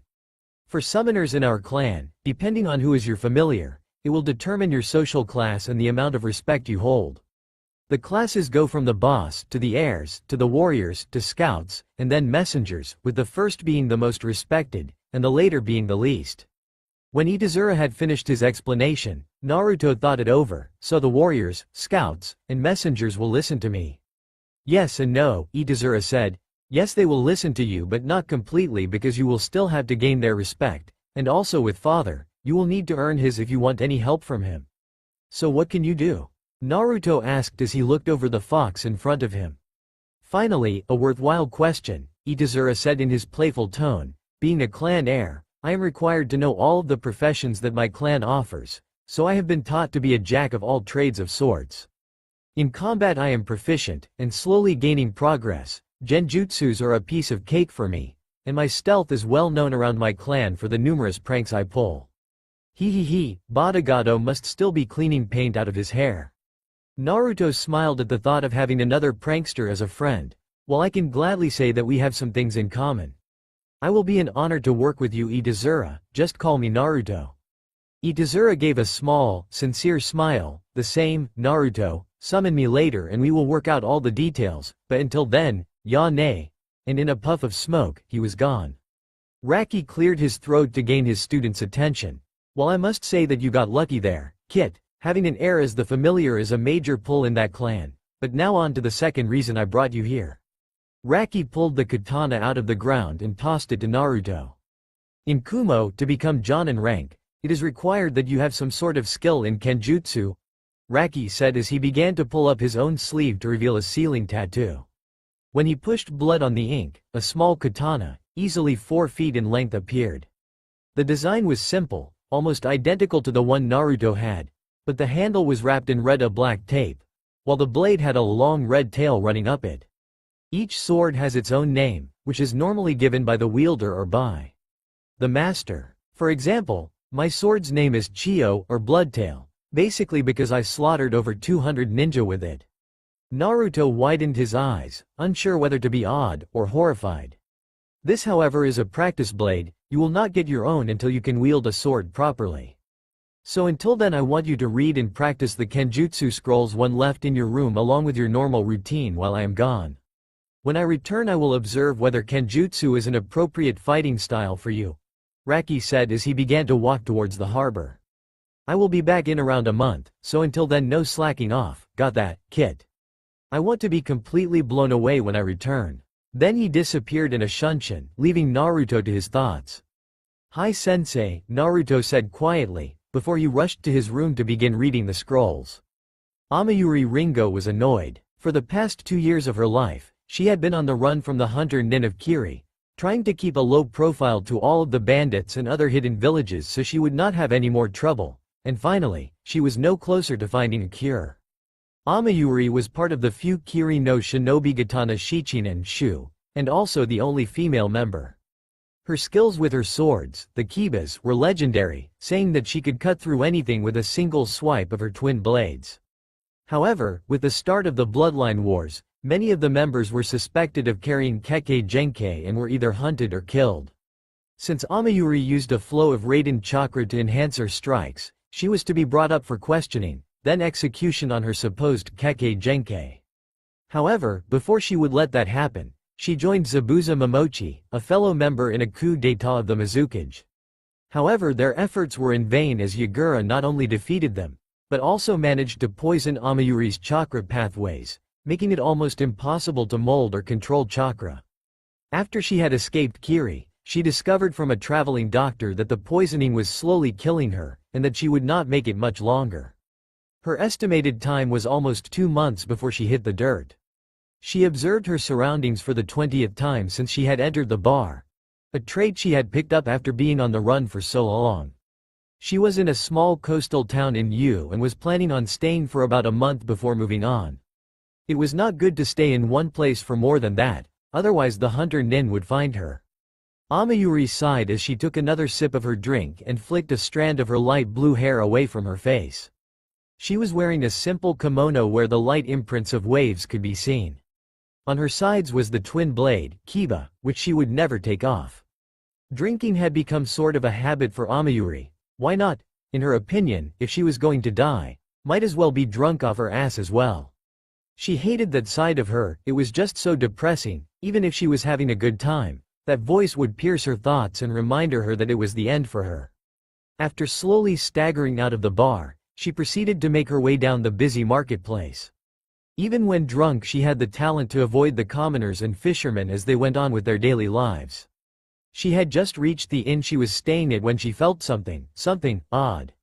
It felt like chakra but had a weird pull to it. It felt wild and untamed, not the normal charka signature from a hunter nin, who normally kept their restores hidden or had a very small one to begin with. Against her better judgment, she decided to investigate and took to the trees in the direction of the chakra. When she arrived, she was surprised to see a training ground, completely covered in craters and scorch marks. From Amayuri's observation, the damage seemed to be done by Raiden and Kaden Justice. She then began to look around for the person who had caused this damage and was shocked once again to see a boy, no older than 10, slashing at a tree with a dull katana. Amayuri could see that he was not that good, but he did have potential. The boy stood in a white sweatshirt and ninja pants, breathing heavily as sweat dripped down his body.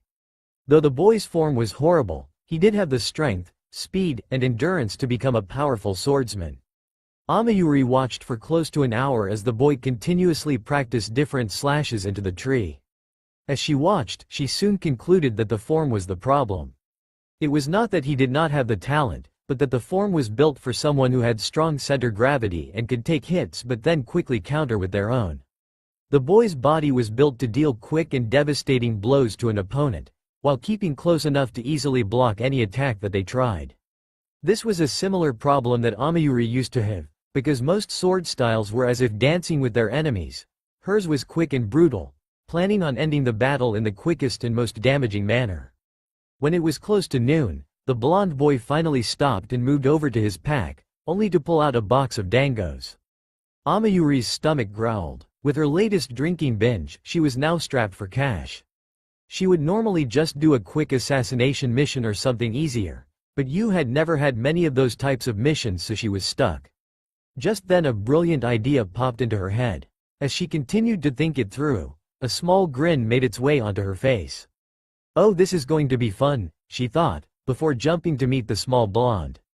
Naruto angrily popped a dango into his mouth. Raki had left 3 days ago and he had not made any improvement on his kenjutsu. After he had left, Naruto had gone straight to the room and spent the entire night reading the scroll until he could recite them by memory. But even if he knew about the style, it was far different from being able to do it. "There is more to kenjutsu than just style, Kit," said Kyuubi inside the mindscape. Over the past years, Kyuubi and Naruto had somewhat bonded, being able to call themselves the lightest meaning of the word, friends. Even though Kyuubi constantly made brash and UAL comments about many of the women Naruto saw, causing him to never see the woman the same again, he would put in a useful comment or some words of encouragement every once in a while. "From what I can see, you are just not right for this style. It requires a strong base, while you like to jump around and randomly attack vitals." Naruto nodded at the fox's words, and was about to reach and grab another dango when he found that the box was now empty. Looking around, he soon noticed a young woman who was sitting on a stump of a tree, eating his dangos. She had light blue hair with pale hazel eyes. Her kimono was plain except for a light range of waves that were the texture of the dress. Her stance, though relaxed, expressed a feeling of respect. "Thanks for the snack," the woman said as she finished off the last of the treat. Amayuri again re-examined the boy. Now that she was closer, she could see that he had a slim, muscular build and sapphire blue eyes. When she saw the whisker marks, she had to beat her inner fangirl with a stick to keep herself from glomping the poor boy. When Naruto finally regained his shock of being snuck up on, he took an offensive stance, ready for attack. "Who are you and what are you doing here?" The light blue-haired woman gave a soft smile, which lowered Naruto's guard a bit. "My name is Amayuri, and who are you?" "Naruto, but you still haven't answered my question," he said, but as he began to pull of a kunai, he felt two iron blades, one on his neck, and the other on his stomach. Amayuri was standing right behind him, holding the swords in place, her kind smile replaced with a scowl. "It is not very polite to pull a dagger on a stranger, Naruto-san." Her voice was so cold that Naruto shivered. "But considering that this is probably your first actual meeting with a woman and your whiskers are so cute, we will forget you did that." Amayuri's tone had changed from ice-cold to happy as she removed her swords from Naruto's neck, but not before pinching his cheek. After releasing his breath, Naruto looked back at Amayuri. "Anyo, but what are you doing here, Amayuri-san?" His tone much more polite and controlled than before. She gave him the same kind smile as she did before. "That was good, Naruto-kun. Well, to answer your question, I was walking near here when I heard you training and decided to take a peek. I was quite impressed with the jutsus, but your kenjutsu seems a bit lacking, doesn't it?" Naruto's mouth dipped into a frown on the last part. "I don't know what I'm doing wrong. I am copying the style exactly like in the scroll, but it just feels wrong." Amayuri nodded at his statement. "You aren't doing anything wrong." Naruto's eyes moved to Amayuri. "It is just that you are not built for this style of kenjutsu. While the style I saw you trying to use focuses on defense rather than attacks, you yourself like to attack more, and not give the time for the opponent to attack." Naruto's eyes widened after hearing that, as it was the same thing that Kyuubi said. "So, if I find another style that fits me, I could use that instead?" he asked hopefully. "Yep, which pretty much brings me to why I am here," Amayuri said as she put her swords back into their sheaths. "Here's my deal. Currently I am a bit low on cash and cannot afford my necessities, so if you pay for the things I need, I will help you with your training. I'll even throw in some lessons on how to treat a lady. It will be pretty fun if I remember the last time I taught it." Amayuri giggled as she thought how she had forced all of the Kiri no Shinobigatana Shichinen Shu to learn her class, on threat of being castrated. While Naruto watched the giggling woman in front of him, he pondered how he was going to answer. "Do it, Kit," the Kyuubi's voice echoing through his thoughts. "Why should I?" Naruto thought back. "Why should I take an offer from a woman I just met? 1. You are absolutely horrible at kenjutsu, and she is offering to help you. 2. By the way she is giggling about the etiquette lessons, I would not want to see what would happen if you refused," the Kyuubi put it shortly. After Amayuri had finished her giggles, Naruto accepted her deal, and they both shook on it. "So anything I should be improving on in this style?" Naruto asked. Amayuri took the katana out of his hands. She moved her hands expertly down the blade, changed grips, and after 2 minutes, she said, "Nothing of value," and threw it up into the air, before obliterating it with a Raiden jutsu. Naruto looked at her wide-eyed. "What the hell was that for?" he screamed, to which Amayuri just smacked him on the head with the butt of her sword. "Rule 1 for etiquette, women are always right. You will survive a lot longer if you take that to heart. 2nd, that sword was pointless for the style I am going to be teaching you." She then pulled up the hem of her kimono to show a ceiling tattoo on her right calves. When she added blood, 2 swords, almost identical to the ones around her waist, appeared in her hands.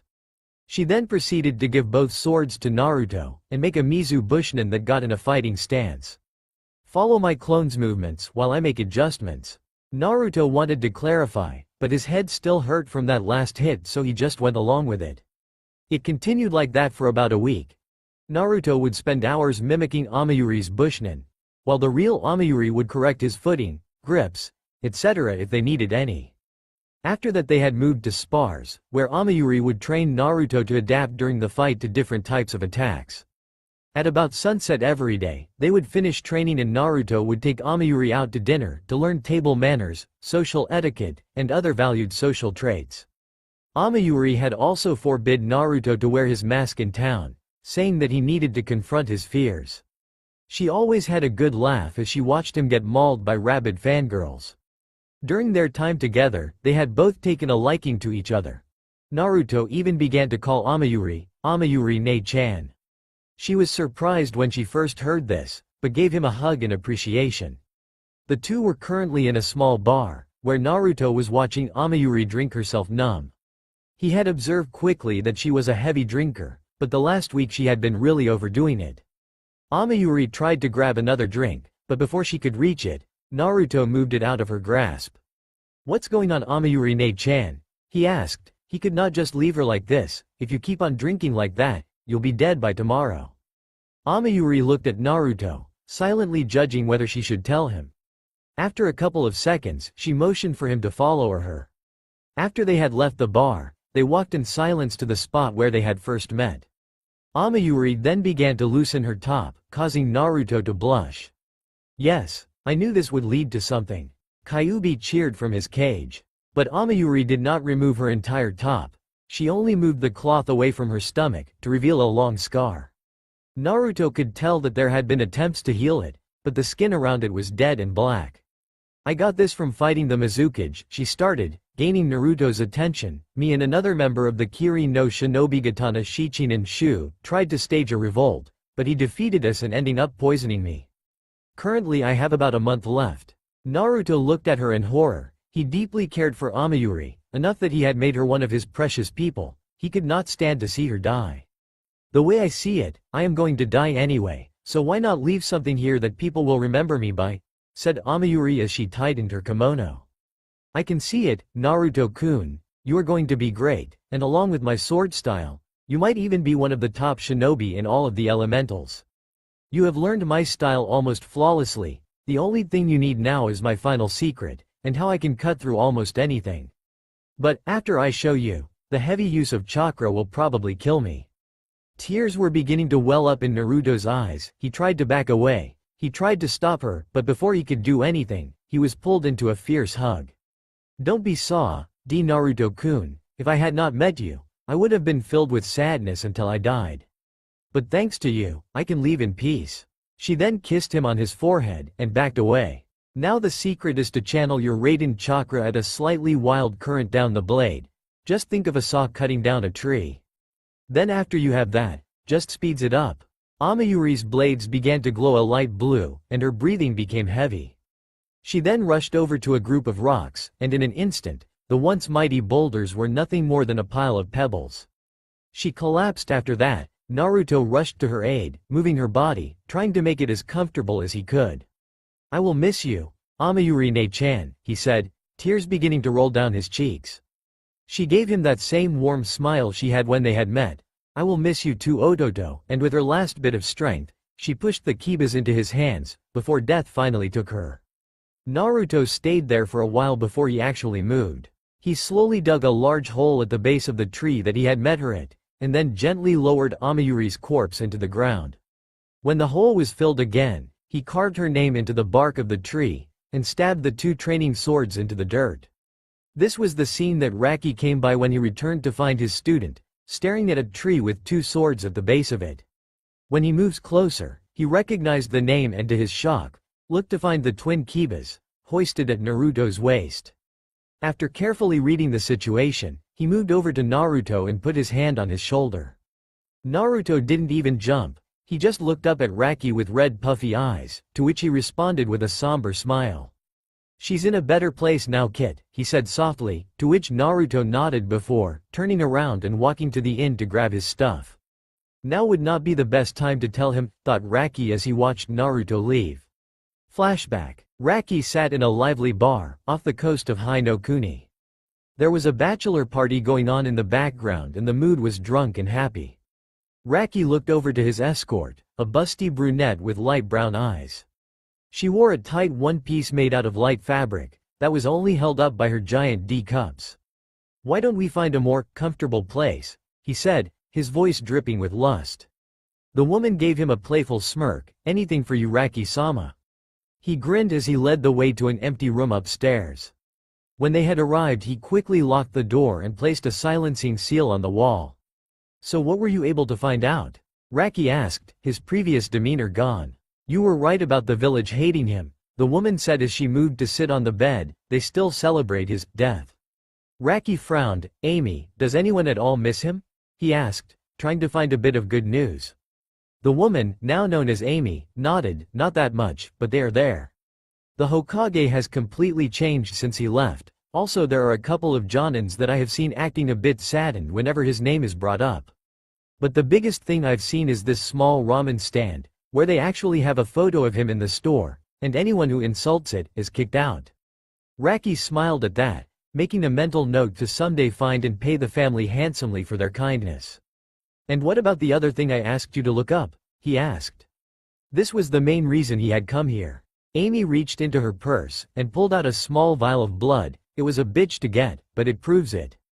Uzumaki Naruto is the son of Uzumaki Kushina and Namikaze Minato. She tossed the vial to Raki, who hid it in his cloak.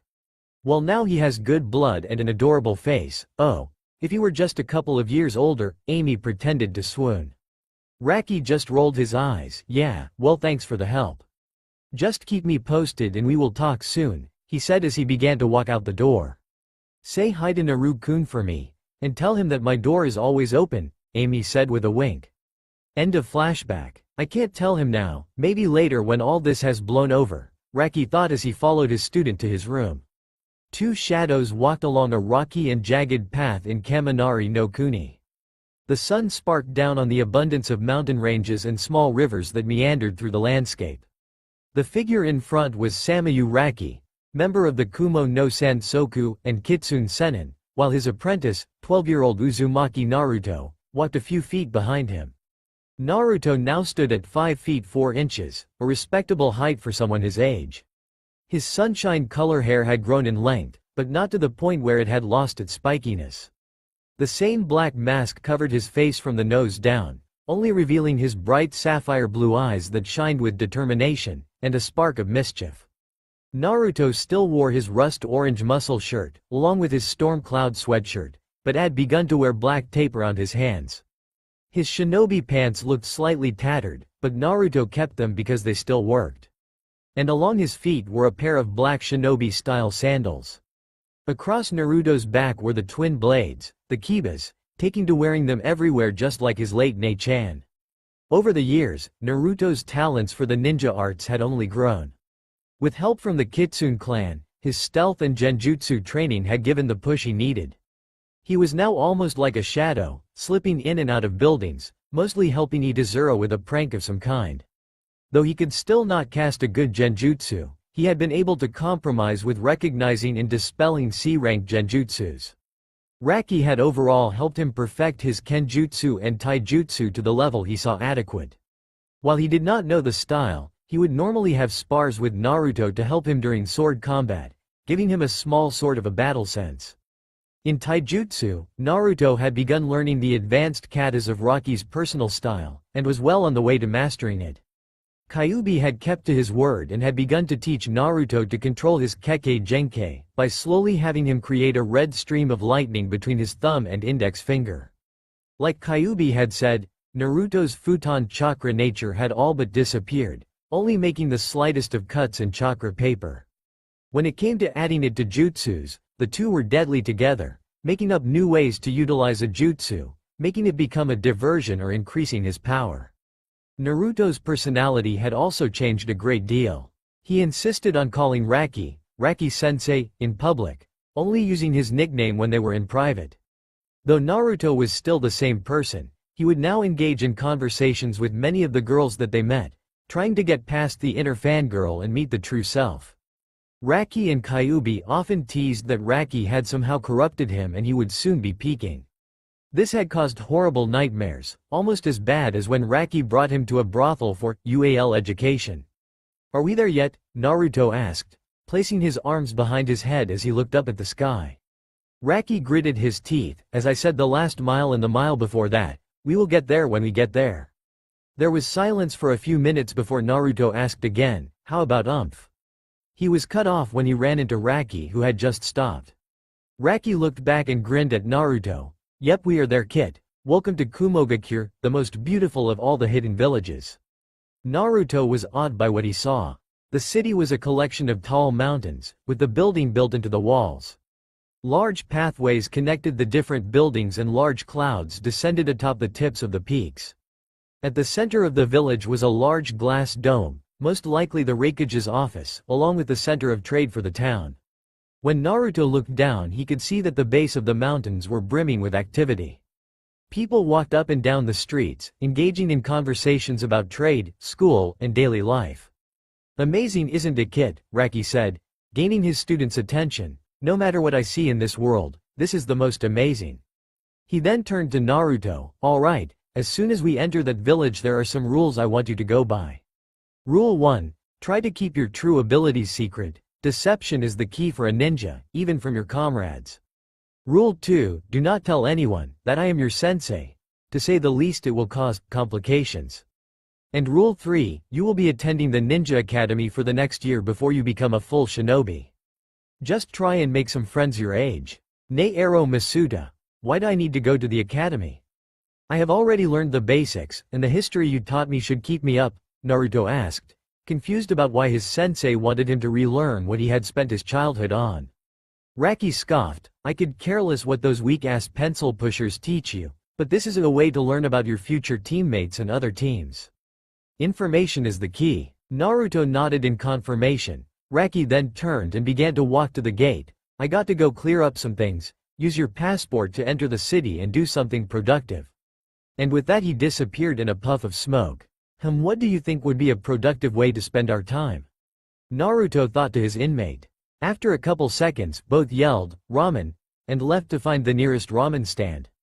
Due to Kumogakure being a mostly military-operated city, the council was made up of the few clans, the civilians who had monopolies on trade or stores, and finally the Raikage, the elders, and the two appointed members, Chiyasa Ayumi and Takashi Manabu, both members of the Kumo no Sansoku.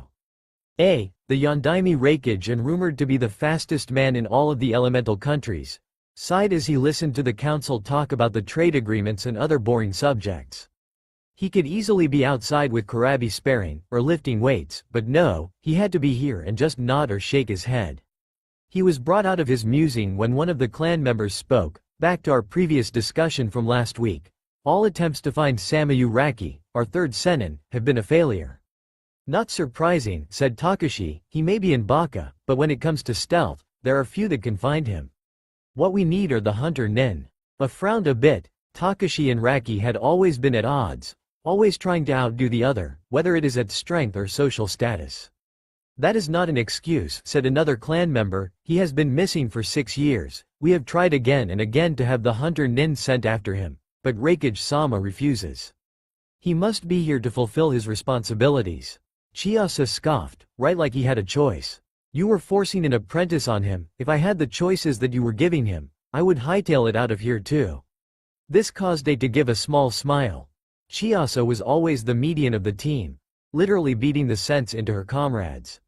She was always a kind and understanding person, while a bit brash. "That was all we could offer," the first civilian member said. "Kumo is outnumbered by the other villages in bloodlines and numbers, and we need to gain every advantage we can if war breaks out." A finally spoke, "While I agree that bloodlines do not make a shinobi, they do help, but with the last attempt my father had on taking the Byakugan, the other villages are cautious of us. Which is why we need Raki back, as protection and as someone who can train the next generation," said the second clan member. "I agree," said Takashi. "Raki needs to do his part in passing on his minuscule amount of knowledge. Even if he has to teach a civilian family member, it will show him he should have started earlier." Chiyasa just glared at Takashi but remained silent. Aside, "All right, fine, though I do not think that it will do much good. I will send a team of hunter nin to find my pupil. How about I just save you the time instead, sensei?" A voice rang through the chamber. The council members quickly began to scan the room, until they found Samayu Raki of the Kumo no Sansoku, sitting on the ceiling eating a dango. "Raki-sama, you are here," yelled one of the council members. I couldn't help but smirk. Chiyasa grinned, and Takashi showed an aura of disinterest. Raki dropped down to the floor and looked around the room. "Man, if I knew you were going to send the hunter nin, I would have waited to come home. Those guys can be so much fun." "That is fine and all, but Raki-san, where have you been?" asked Eiji Guro, one of the elders. "Why, I have been doing my part to protect Kumo. My fine wrinkled friend, Raki said, which caused Eiji to scowl. I have been traveling around the continent, making sure that there were absolutely no plots to destroy Kumo, and lucky there were none. And what did you learn on your travels? Questioned another clan member. Raki leaned in as if he was going to tell a secret. Raikage's ears only, he said, giving them a foxy grin. Though the council was annoyed by this predicament, it could not help but chuckle. His student had always loved to jerk the council around. Finally, after he had regained his composure, Eiji asked, "So have you come back to fulfill your duties as a senin?" Raki just looked at him with a bored gaze. If my duties include taking one of your snot-nosed brats and training them to be a killing machine, then no. I said it before and I will say it again, those kids do not have that much potential. You have to take one sometime, Raki Tsukubi, said Takashi, putting in his 2 cents. Raki sent a glare at his teammate. And why exactly do I have to do that? Takige? Throwing in his nickname to irk him. Takashi scowled at the name, but continued. It is the job of a senin, and we must pass on the mantle to the next generation. Raki sighed because he knew that he was right. Fine, I'll take one, but not now. I want to have at least a year to relax before hell starts. A's eyes widened. That was way too easy. He had seen Raki argue over what to eat for lunch harder than this. A civilian member spoke. So who will you be training? Raki just shrugged. I'll pick next year, but I can tell you that it will not be one of your brats. A chuckled again at how Raki had knocked the pride out of the council members. Okay, it is decided, A said in a loud voice. Raki will pick an apprentice next year. Now if you excuse me, if what my student said is true, we have some things to discuss. He then jumped out of his chair, grabbed Raki and Shunshined to his office, effectively ending the meeting. When the two arrived at A's office, he quickly sent the Anbu out and activated the silencing seals around the office so that they would not be disturbed. A's face then became serious. Okay, what have you learned? And you also better explain what the fuck just happened in the council chambers. What do you mean, sensei? Raki feigned innocence. Don't give me that, arose his voice. I've seen you argue harder for toppings on food than something that can very well change your life comes along, and you don't even try. Raki gave him a smile, not one of his giant grins, but a true smile. You could always see through me, A-sensei. I won't tell you, but I will help you figure it out, because it has a lot to do with what I learned on my travels. I became intrigued and motioned Raki to continue. Alright, now what happens next year? Raki asked. I pounded his head as he thought. Most of the mind games Raki played only seemed hard, but once finding out the answer, seemed almost like child's play. The only things I can think of that happen next year is the annual visit from the daimyo, and the academy graduations. Then it all clicked inside the Raikage's head. You already have one, don't you? It was more of a statement than a question. Raki grinned before pulling out some forms from his cloak. I knew you would get it, that is why I need you to sign these. I looked over the paperwork, making sure everything was in order, and then put it on his desk. I will make sure that these get through, but there are a lot of blanks. Mainly with the child's family. Raki lost his grin and took a very serious posture. The reason for that is that this kid being on our side could lead to 2 different futures. And they would be? Questioned A. One could lead to Kumo, becoming the strongest of the elemental nations. The other could lead to the 4th Great Shinobi War. Raki put it simply. I was shocked. War was something few joked about, especially those who had lived through it. Who are the boy's parents? He demanded, not taking any of Raki's jokes. Raki sighed. His name is Uzumaki Naruto, but in truth it is Namikaze Uzumaki Naruto, son of Kushina Uzumaki, the Akai Chishio no Habanero and Minato Namikaze, Yandaime Hokage and the Konoha no Kiro Senko. I was speechless. Even a bit of blood left his face. If those two had a kid, he would be a weapon of mass destruction. Minato Namikaze was the only man he had ever faced who was faster than him. If he had a son, there was no doubt that his son would soon surpass him. How did you find him? I asked. If Naruto really were the son of those two, it would have not been easy to get him. I found him when he was 6, crucified to a cross a couple of miles outside of Konohagakure, said Raki with a bit of malice in his voice. This shocked again. Why would they do that? It makes no sense. Why would they leave the hero of Konoha's son out in the woods to die? I was horrified and disgusted that villagers would even do such a thing to a child. Sensei, Raki said, gaining his teacher's full attention, He's like Kurabi, only I think he has had it much worse. That explained it. The boy was a Jinchuriki, and they were normally hated because of what they held. But in Kumo, Kurabi had changed all that, only leaving a bit of caution when dealing with him, or their other Jinchuriki, ni Yugito, Jinchuriki of the Nibi no Nekomata. After A had regained his composure, he asked, "How is Konoha dealing with all this?" "Honestly, they still celebrate his death," said Raki, still angered about how they treated his pupil. "It seems that he was all alone there and only had a few friends, namely the Hokage, and a small ramen stand. Aside, so now Kumo is the owner of 3 Jinchuriki. You were right about the 2 possibilities we have." Raki nodded. "I have brought him back to experience the last year of school and get some friends. Due to moving around a lot, he has never known that many people his age. I will keep his status and heritage a secret, but I will inform Kurabi about his status so they could begin training to harness the Kyuubi," said A as he moved to sit at his desk. "I was going to ask you to do that anyways," Raki said as he made to leave. "Raki," A called out. Raki stopped mid-step. "This boy, Naruto, how good is he?" Raki turned around to face his teacher, and shot him a small grin. "To be honest, in a couple of years, he may be taking that hat from you, sensei. He always has had a fixation for becoming a Kage." And with that, Raki disappeared in a puff of smoke. A chuckled, "Well Naruto, welcome to Kumo," he thought as he got back to the losing battle, paperwork. "God damn it, where is it?" yelled Naruto as he trudged through the busy streets of Kumo. He had been searching for a ramen stand for close to 2 hours and had so far come up with nothing. All he had found was the academy, which he filed under "Remember Later," and the red light district, where his mask had fallen off, giving the woman there a good look at his face. That was a long hour of running and hiding, thought Naruto as he continued to look for the ramen stand. "I still think that you should have gotten caught," said Kyuubi. "If you were Geikit, I don't care if it does kill me, I will rip you to shreds." Naruto was brought out of his conversation with his inner demon, when he heard a couple of grunts coming from behind him. When he turned, he saw a young woman, most likely 13 or 14, carrying a bit too many bags of groceries. She had light gray hair that fell down her back, and a pair of B-cups that were barely visible underneath her apron. Now Naruto, being the gentleman he was, could not let her carry all of those back to wherever she was going on her own. "Do you need some help, miss?" he asked. The woman looked up to see Naruto standing next to her. She had emerald green eyes, which almost distracted Naruto enough to not hear her answer. If it would not be too much trouble, she asked a bit sheepishly. Naruto gave her an eye smile. It would be no problem at all. She blushed at the eye smile, and let him remove 2 of the bags from her arms. Naruto followed her for a minute in silence before he asked, "I'm sorry, but I never got your name." She turned her head around and smiled at him. "Sorry. My name is Aya, and your name is?"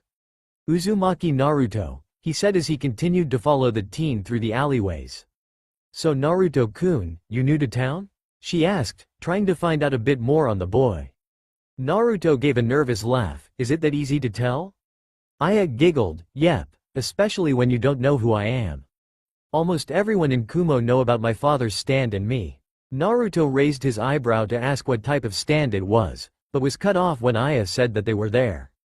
They walked into a door with a sign over it that said, "Maho no Aji," that led into a carved-out cave. There were many rugs on the ground and booths around the rim. There was a multitude of people having a good time. He followed Aya behind the counter and helped her put the ingredients away. "So what is it you make here?" he asked, curious about what would attract this many people. "Well, we have a lot of foods," said Aya as she turned her back to Naruto to put away some of the vegetables. "We have dangos, soups, salads, udon, but our biggest seller is our ramen." She stopped putting away the food when she heard something drop. Aya looked at Naruto to find that he was frozen with wide eyes. She was about to ask what was wrong when he disappeared and reappeared right next to her, and began to give Aya the strongest hug of her life. "I knew it was fate." Naruto screamed in joy after he was done hugging Aya, who was blushing like a tomato, after feeling what Naruto really had under his shirt. So ripped, she thought, but was soon brought back to reality to see Naruto had moved to the front of the counter and was sitting on one of the chairs. "Well, seeing that you say the ramen is the most popular, I think I will need about 7 bowls to try," he said as he grinned underneath his mask. Aya had recovered from her daydream and was giggling at Naruto's antics. Alright, I'll get you a bowl, and it will be on the house for helping me with the groceries. A few minutes later, she came out of the kitchen with a bowl of steaming hot ramen. When she placed the bowl in front of Naruto, he was about to dig in, but saw that Aya had pulled out a small camera from under the table. "What is that for?" he asked as he watched her set it up. Aya gave him a smirk. "Little tradition I have here, and I take pictures of the faces of people who try our ramen for the first time. So take off that mask and enjoy." Naruto was about to decline the request, but his stomach was growling for ramen, so without hesitation, he pulled down his mask and took a heavenly sniff of the meal before him. Aya could hardly believe what she was seeing. Most people wore a mask to cover up something that they are ashamed of, but his face only brought one word to her mind: hot. The whiskers alone made her want to tie up the boy and leave him in her room. Aya almost forgot what she was doing until she remembered what she was here to do. When Naruto took the first bite, he knew he was in heaven. The ramen was one of the best he had ever tasted, being a very close second to the Ichirakus in Konoha. "Marry her, Kit," yelled Kyuubi. "If you do, all of this delicious food will be ours for free." Naruto's lips spread into a large foxy grin, while his eyes rolled to the ceiling. He was only brought back when he heard the click of the camera and a few giggles. Aya was trying to keep herself from bursting with laughter. The face Naruto had made was going to be a masterpiece in her collection. "That was by far the funniest reaction I have seen so far," Aya got out between giggles. Naruto pouted, causing him to look even more adorable, but quickly forgot about what she had said and went back to the delicious meal. After finishing 10 bowls in under an hour, which according to Aya was a record, he finally slowed down enough to speak. "That," said Naruto as he patted his stomach, "was one of the most delicious things I have ever eaten." "You are an excellent cook, Aya-chan." Aya blushed at the additional suffix. "Thank you, Naruto-kun, but what are you doing in Kumo?" Naruto gave her a foxy grin, which seemed to make a little blood flow to her cheeks. "I came here to join the Ninja Academy." "Really?" said Aya, getting a bit more interested. "I know some people who go there. I could introduce you if you'd like, and if you need any information about anyone you meet, just ask me." Giving her a smile, Naruto pulled up his mask to its original position, much to Aya's disappointment. "That would be great, Aya-chan. I better get going, but where is the bathroom?" Aya pointed down the hall. 2 doors on your left," she said. Naruto gave her a sheepish look, while scratching the back of his head. This gave Aya the chance to take another picture.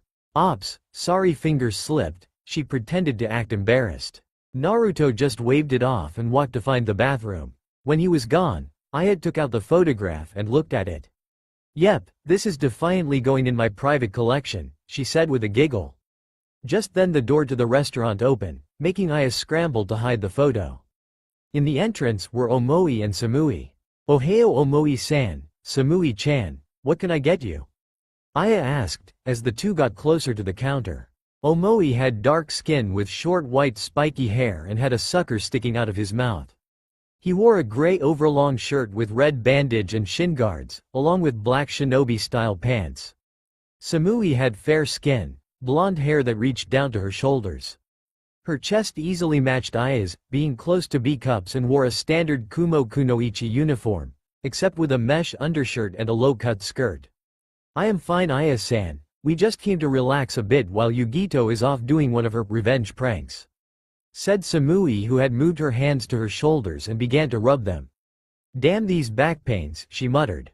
Omoi was still staring at the menu. "Maybe I'll have some dangos. But what if I get stomach pains and have to go to the hospital, where a pretty nurse will saw that I only have a few days to live? But if he was cut off by Aya hitting him with a spoon. Just pick one, Omoi. I feel that Karui should be doing this. Where is she anyways?" Omoi rubbed the new bump on his head, helping out Yugito. Aya made an O with her mouth before it morphed into a smirk. "Oh, so you two are on a date, I see.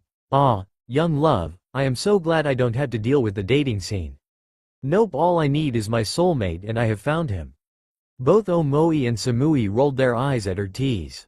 "So who is the one this week? It would be easier to believe if you didn't have a new one every week," said Samui as she stopped rubbing her shoulders. Aya sighed and looked off dreamily into space. "Oh, he is so kind. He helped me carry my groceries back to the store today. Then he complimented me on my cooking. Oh, and his body. It is the body of a god. I got a good feel of it and I can tell you he is ripped." Then his face is the most adorable thing I have ever seen. He has these 3 little birthmarks on each cheek that look like whiskers. Makes you want to glomp him right there. Omoi looked at Samui for a translation, who sighed. Basically, the man was nice to her, likes the food here, and is hot, she said in a stoic voice. Omoi nodded, then looked back to Aya. So where is your soulmate? He asked, looking around the restaurant. Aya was startled out of her daydream and began to look around. He should be right, aha, there he is. Finally, pointing at a masked blonde who had just exited the bathroom. The blonde boy walked up to Aya. Thanks for the meal, Aya-chan. I am definitely coming back here, he said in a jovial tone. My pleasure, Naruto-kun, but before you go, I want you to meet some of my friends. Aya motioned to Samui and Omoi. This is Samui and Omoi, they will also be attending the Ninja Academy. Guys, this is Uzumaki Naruto. Naruto gave a wave to the pair, who both was still analyzing him. As Samui looked him over, she could tell that Aya had been right about him being cute, though she could not see his face. He had medium-length blonde hair like her, but his was a bit more yellow, and still retained some of the spikiness. His eyes were a much brighter blue than hers, sparkling with hints of kindness and caring. Omoi was the first to respond. Nice to meet you, Uzumaki-san. At first I thought you were going to be mean, and I would have to defeat you in front of everybody, causing your hate to slowly build up inside of you until it exploded. A large sweat drop rolled down Naruto's forehead. Wow, he really overthinks things, said the Kyuubi, as Naruto could only mentally nod his head. Naruto then looked around the restaurant and then turned back to Omoi. Well, none of that has happened so far, so I think we are good. Also call me Naruto, I have never been big on formalities. Omoi gave a smile, deciding that he liked this guy, and held out his fist, which Naruto tapped with his own. Samui then gave a wave back to Naruto. So you are going to be in our graduating class. We should at least get you up to speed on what we have been doing, she said. Naruto scratched the back of his head sheepishly, and headed to a booth in the back with Samui and Omoi. Aya still had to work, so she gave a wave and went back to serving customers. When they arrived, Omoi asked, "Nay Naruto, what is with that face mask?" Naruto gave him a grin underneath his mask. Personal protection, he said, trying to end it right there. I don't really like people keeping secrets from me, said Samui, who had narrowed her eyes a bit. I think that we at least deserve to see your face as payment for telling you about the academy. Naruto wanted to deny the deal, but he really needed to know about the school. Information is the key, he thought, and after a sigh, he removed his mask. Samui couldn't help but let a bit of blood run to her cheeks. Naruto was exactly what Aya had said, hot. The whisker marks made him look a bit wild, and Samui had to stop herself from petting them. Samui-san, are you blushing? Asked Omoi as if it were the craziest thing in the world. No, she quickly stuttered out, regaining her composure. Omoi then looked at Naruto. I see why you call it personal protection, to make Samui blush. Those whiskers must be a real turn-on. I could only imagine what would happen if a fangirl saw you. Naruto paled at the thought and just silently nodded, hoping that no fangirl did ever see him without his mask. So what do you have to tell me? He asked, quickly trying to get the new thoughts of being chased by mobs of fangirls out of his mind. There is only a few things you really need to know, said Samui, who had regained her stoic tone. Osamu-sensei is a bit of a stickler to the basics, but if you just get what he is talking about, you will do fine. The class is basically divided into 2 sides, one for the Neko and Ukami, the other for the Kitsune. Naruto raised his eyebrow. Those are the summons that each of the Kumo no Sansoku use. Chiasa Ayumi is the Neko Sennin, Takashi Manabu is the Ukami's, and Raki Samayu is the Kitsune Sennin. Omoi nodded, that's right. The Neko and Ukami side supports Takashi and Chiasa while the other supports Raki. Why would they need that? Naruto asked, still confused. The 3 Sennin are supposed to be a team, right? Samui frowned a bit. Yes, and they still are, but the question the 2 sides are arguing is who is the leader of the team, Raki or Takashi. From what the Jonins have said, those 2 have been at odds, while many see Takashi as the smarter one. Raki is considered to be the strongest shinobi, and is supposed to have hundreds of contacts in lots of countries. Naruto nodded in understandment. Which side are you on? He asked, unsure on whether he should root for his sensei or the other guy. Me, Yugito, Aya, Omoi, Karui, and a few others support Raki, but that is mostly because Karabi, the Jinchuriki of the Hachibi, thinks so, said Samui as she began to massage her shoulders again. Alright, anything else? Naruto asked, still a bit curious about the debate on whom was the leader of the Kumo no Sansoku. Just some minor things, said Omoi, as he unwrapped another sucker to stick in his mouth.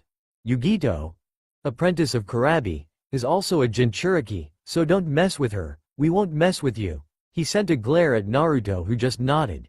He knew what it was like to be despised for no good reason. Also don't get between her and Yuriko Sango. She is the apprentice of Chiasa, and while her master may be kind, she is definitely spoiled rotten and the #1 fangirl for Naoki Minoru, head of the Ukami and Neko side and also the apprentice of Takashi. He is kind of an arrogant brat, so just try to ignore him. What about the apprentice of Raki?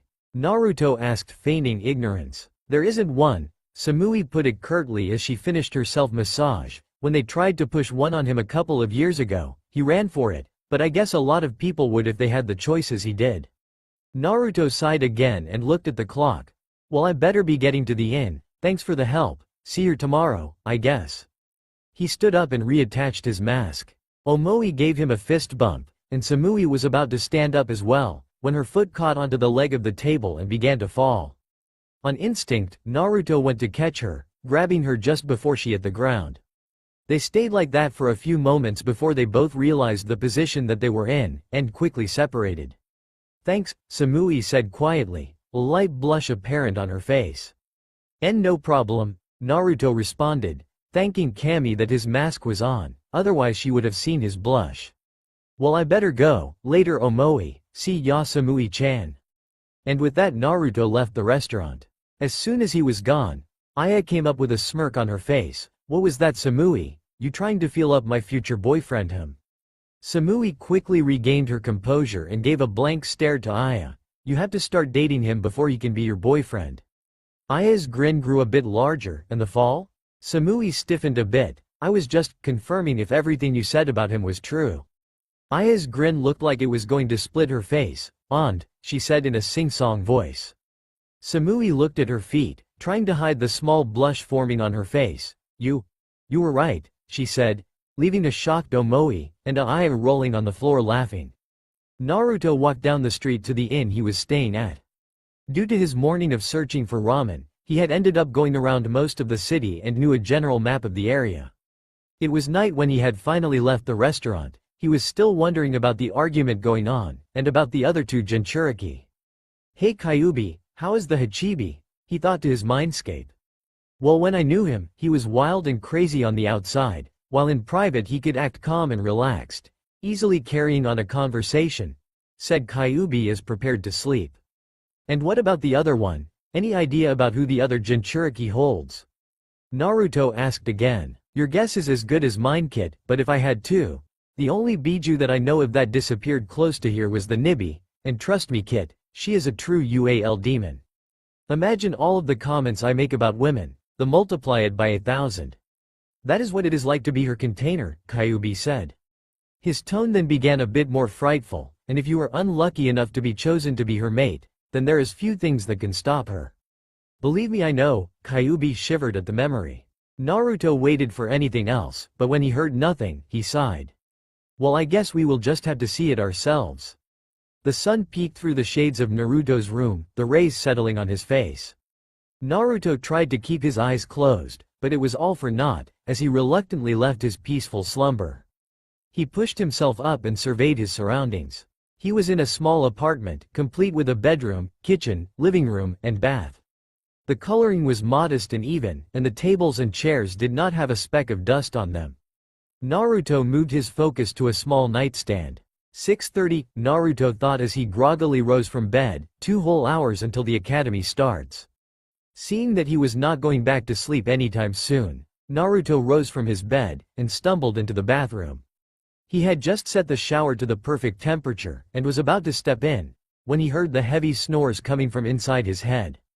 The thought of a naked Raki instantly widened Naruto's eyes in horror.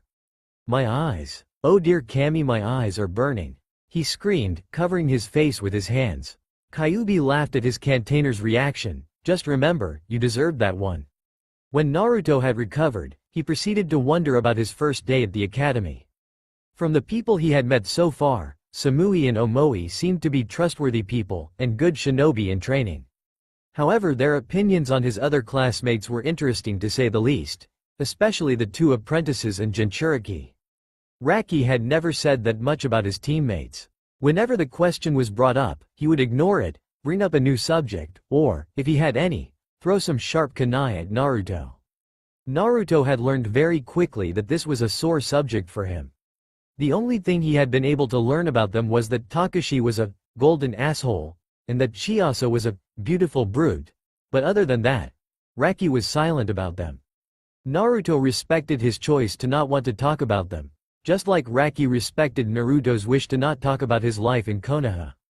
Naruto's eyes dimmed a bit. He had tried to keep all thoughts of Konoha out of his head, excluding Jiji and the Ichirakus of course. When it came to the villagers, Naruto felt irritated. Not angry or filled with rage, just irritated, like it was a small bug that would never leave you alone. Naruto knew that his heritage did not come from Konoha. He was an Uzumaki, a survivor of a once powerful clan. A clan so powerful that it had its own hidden village, Uzushiogakure, best known for their Fuin Jutsu skills and their notoriously long lives. Though Naruto knew of his clan's ties to Konoha, he had long since decided that was his past, and that Kumo was his future. Naruto soon was snapped out of his train of thought when he realized that he had been in the shower for close to 45 minutes. He turned off the water and began to start his daily routine. When Naruto had exited the bathroom, he quickly made some instant ramen and did some stretches while waiting. When the ramen was done, Naruto wolfed it down, and then proceeded to make 3 more cups, which were eaten at similar speeds. As Naruto was about to leave his room, he noticed a small letter on the counter. He went over to examine it, only to find the word "Kit" written on it. Curious, Naruto opened the letter to see why his master had written him, other than just coming to talk. "Kit, sorry I can't do this personally, but if the villagers found out that I was teaching you, they would go ballistic. If you haven't already found out, the council, in all its glory, tried to push an apprentice on me a couple of years ago. The choices I had were shitty to none, so I hightailed it out of there. I eventually met you and took you under my wing, but people will not take kindly to a kid from another village being the apprentice to one of the senin. So, here on out, I need you to continue training whenever you can. Just do your warm-ups and try to master some of the simpler jutsus you know without hand signs. I don't really care what you do in the academy, but for Kami's sakes, make some friends. You really need to know people your own age group. And who knows, you might even find a stunning young girl to play with." Raki drew himself, giving a pervy grin. "The same rules apply from what I told you yesterday, and only summon if you need to." "Ya nay. Raki. P.S. You need to come meet the Raikage when classes are over.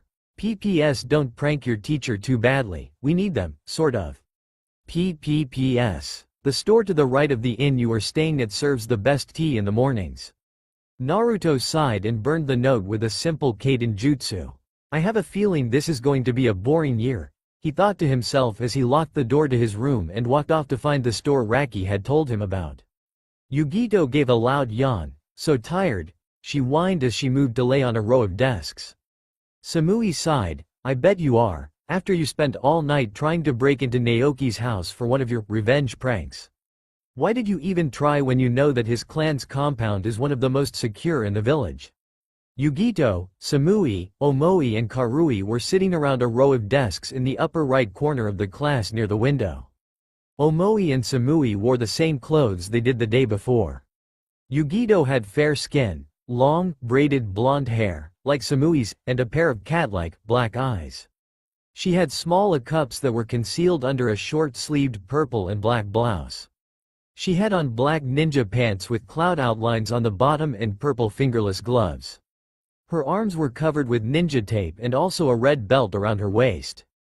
Karui had dark skin with red hair and amber eyes and yellow earrings and a white bandana that kept her hair down. She wore a similar uniform to Samui, but hers had frills on the neck and she had thigh-high boots. "We got past the first wall," protested Karui, as she struggled to keep her head up. "If Cat Eyes here didn't attract the smell of the guard dogs, that bastard would have woken up completely hairless."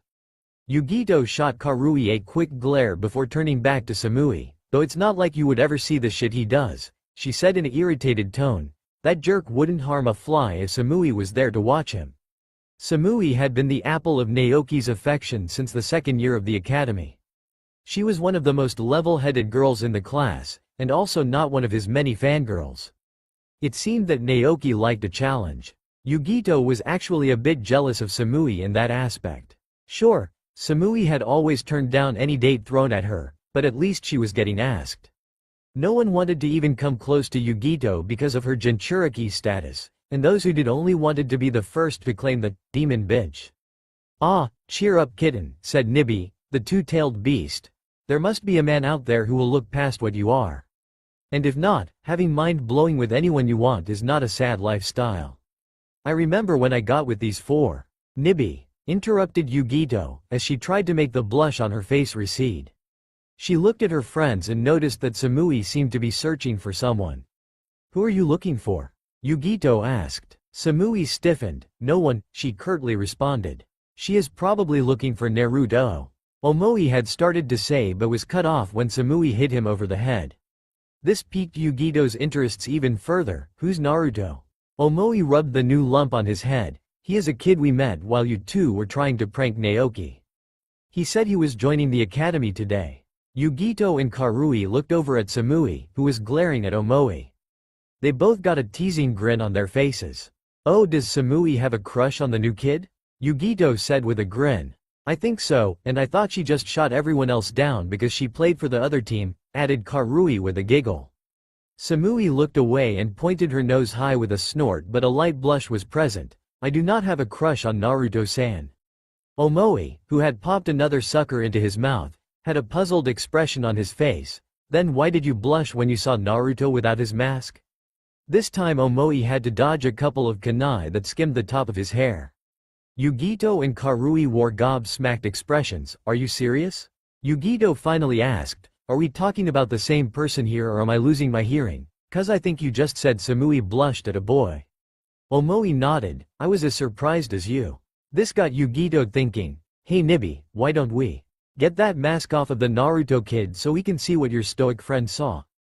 Absolutely kitten. I am so glad my devious side had rubbed off on you, said Nibby, who was giving her container a cat-like grin.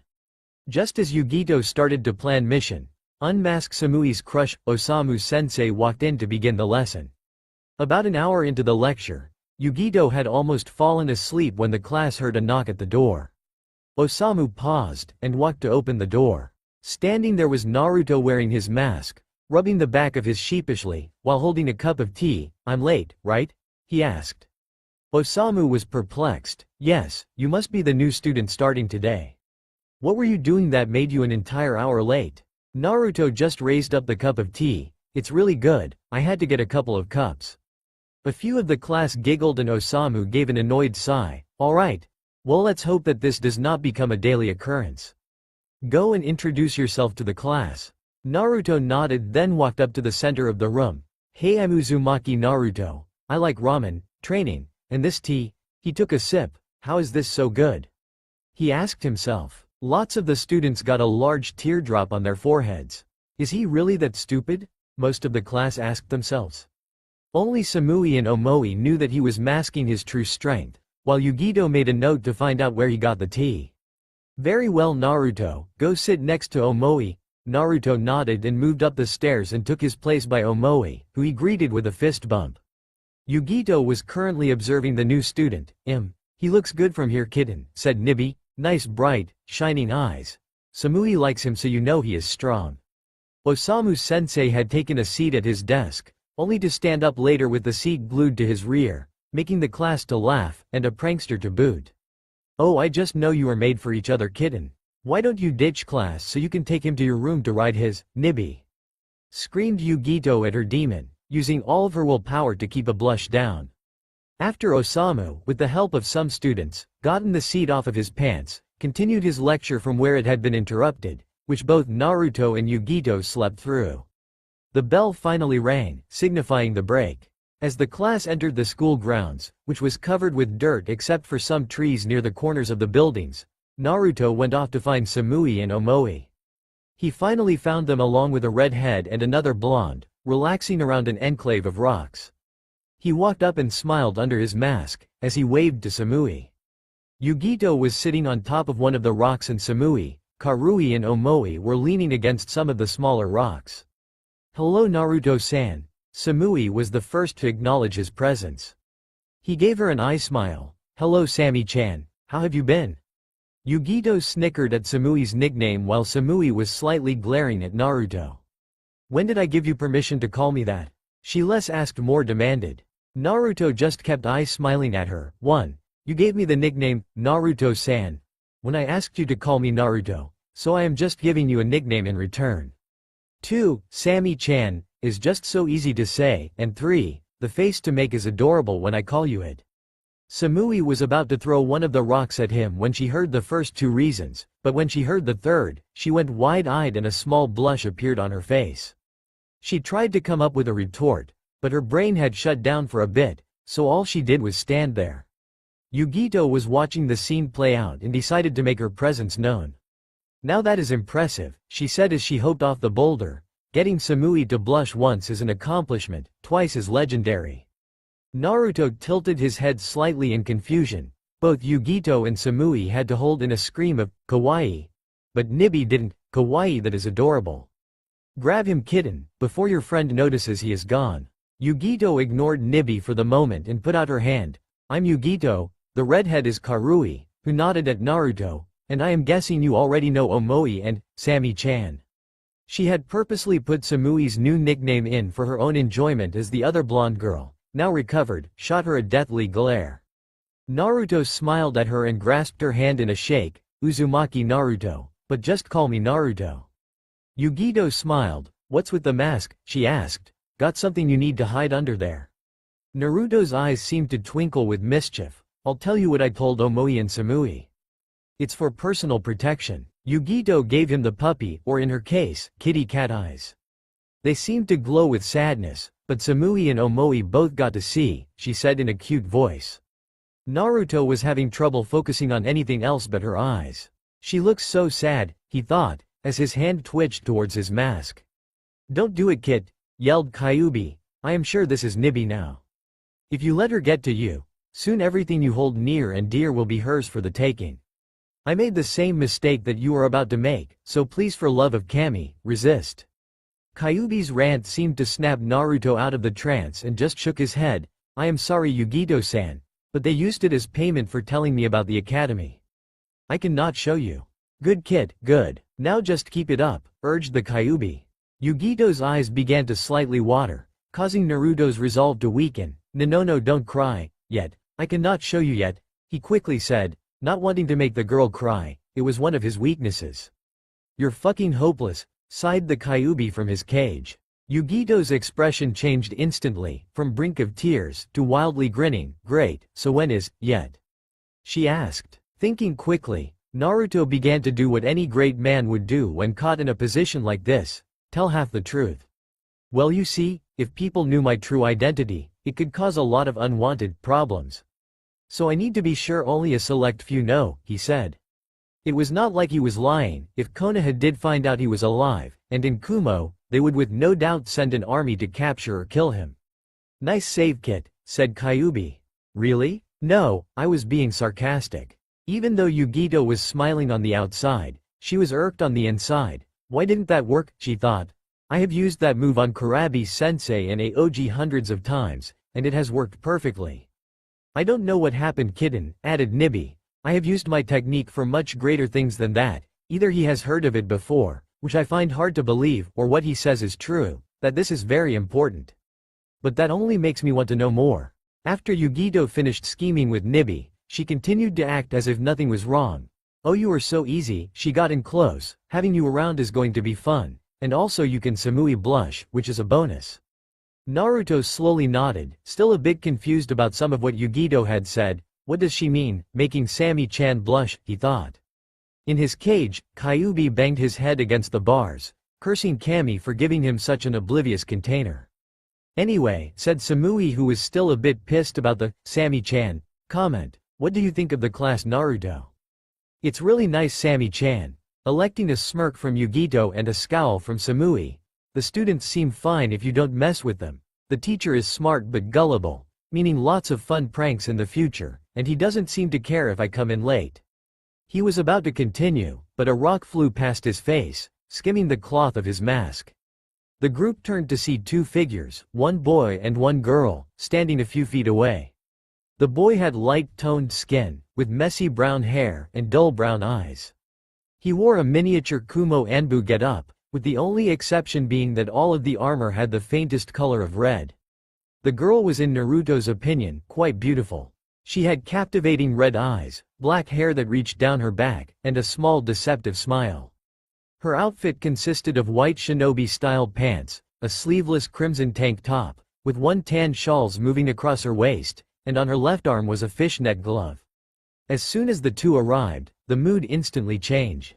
Samui gave them a slight glare, Omoi had moved into a fighting stance, and Karui and Yugito were growling and looking like they were about to tear the kids to shreds. The two sides did not move or speak a word for 2 whole minutes, so Naruto decided to break the tension.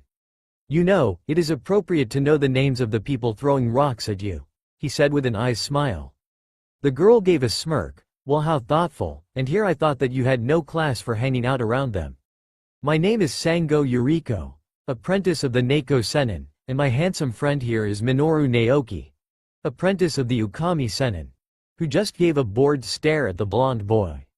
Yuriko turned back to Naruto. "Do you know Naruto-kun? Your little friend here is the Nibi no Nekomata, a giant, fire-breathing cat who is bent on death and destruction. Why hang out with Neko Nomi and her low-class friends, when you can be with normal people like us?" Naruto turned to look at Yugito, who flinched under his gaze. Karui, Samui, and Omoi all waited for his answer, but he just kept observing Yugito. After 2 minutes, he looked back. "She doesn't look like a cat." Yugito breathed a sigh of relief, and Nibi smiled. "See, kitten, I told you there were people out there who could see the truth. And another good thing is that he is not bad-looking either."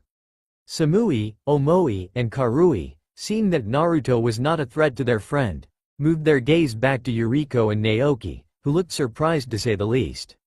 "The only thing that looks cat-like one Yugito are her eyes, and they look pretty cute," Naruto continued, causing Yugito to blush. "And above all," he said as he narrowed his eyes, "if you say she is the Nibi, you must not be very smart.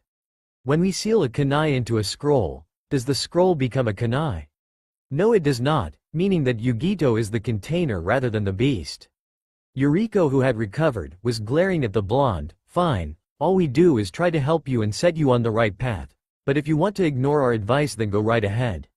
Come on, Naoki-kun." She started to walk away but noticed that Naoki wasn't following her. He just moved his gaze to Samui. "You haven't accepted my invitation for a date, Samui-san," he said in a bland voice, betraying no emotion. Samui just replied with an equally bland tone, "I am sorry, Naoki-san, but I must decline your request." "Why?" he asked, raising his eyebrow. "My clan in one of the only clans our village processes. Many would be honored to find a way into our clan, and when I am here offering you a way in, you decline." "I said no, Naoki," she said again, even though this one was a bit louder. Naoki half scowled, half glared. "Again, why? You do know of my clan's control, and being a clan heir, I could protect you and your friends from any problems." Naruto, deciding that he had enough, said in a light tone, "You know flowers and chocolate work a lot better than threats." Naoki turned to glare at Naruto, and for a moment his own killer intent laced it. "I do not believe I asked for your opinion, Naruto-san," he said blandly. Naruto shrugged, "And I believe I heard Sammy-chan say no, so I guess both of us are in the wrong." Naoki's eyes widened a bit at the "Sammy-chan" comment, but then quickly regained his composure. "I see. Well, I must be off, but I will enjoy sparring with you in the future, Naruto-san," he said, and began to walk away, in the other direction as Yuriko, who ran to catch up with her true love. After the duo had left, Karui started to laugh. "Did you see that bastard's face? I swear I have never seen him show that much emotion in my life." Omoi popped another sucker in his mouth. "Why did he leave so quickly?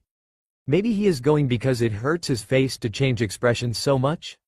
Or maybe he is out plotting his revenge?" Or maybe, he did not get to finish because Karui had brought her fist down on his head. Shut up Omoi Baka, just be happy we won this one.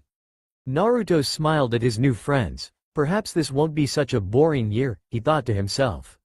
He was brought back to reality by Yugito shaking his shoulder. Thanks, she said as she watched Omoi and Karui fight, while Samui just shook her head, for standing up for us. Most people as soon as they hear of one of the Biju would have just walked away. But you didn't, I like that. Naruto gave an eye smile to Yugito. Think nothing of it, besides they're not out of the woods yet. Yugito gave him a curious look. What do you mean? She asked. Naruto's eyes sparkled with mischief as he scribbled an address on a stray piece of paper before giving it to her. Well, that could mean a lot of things, but I will need your help. Just meet me at this place at 8 p.m. If I am going to get those two, I will need your help to do it. Naruto turned and started to walk away. Later Yugi-chan. Yugito smiled with a light blush tinting her cheeks. Later Naruto-kun, she said. Inside her seal Nibi was watching the boy walk away. Nice ass, I have an idea. How about you follow him, and when he gets near one of the closets, push him and yourself in so you can suck on his Nibi. It was an hour after school and Naruto was standing in front of two large, dark-toned muscular men, and Raki in the Raikage's office. The man at the desk had white combed back hair and wore the Raikage hat on his head.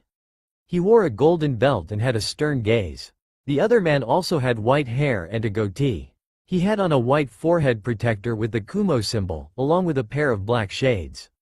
He had on a Jonin flag jacket and a red rope around his waist, with 7 swords strapped to his back. So you must be the boy from Konoha. Naruto was it. The man at the desk started. My name is A. But you can just call me Raikage-sama, either one will do. I don't care, never been one for formalities. Naruto gave a small smile under his mask. He liked this guy already. A then pointed to the man on his left. This is Kurabi, the Jinchuriki of Hachibi, and from now on, your sensei in controlling the Kyuubi's chakra. Kurabi gave Naruto a grin and held out his fist. How you doin' little 9? We go on a make it so you can use the 9 tails just fine, yeah. Both Raki and Kurabi got large sweat drops on their heads and Naruto gave a nervous chuckle. Kid, if you ever start doing that, I don't care if I die, I will kill you. Regaining his composure, Naruto responded to his fist bump. Sounds fine Kurabi-sensei, when do we start? Meet me at 10 at the hills, but you better be ready to pay the bills. He then disappeared in a puff of smoke. There was silence for a bit, before Naruto yelled, does anyone know what he just said? Raki just shrugged, don't look at me. I haven't heard that man rap for years, I am out of practice. Both looked at whose side. He wants you to meet him at 10 tomorrow on the outskirts of the city. Raki and Naruto nodded in understandment as it continued. Also, it is very important that your status as a Jinchuriki stays hidden, Naruto. That is why I am placing it as an S-ranked military secret. Not even the council or any of the other senin will know besides Raki, Kurabi, and myself.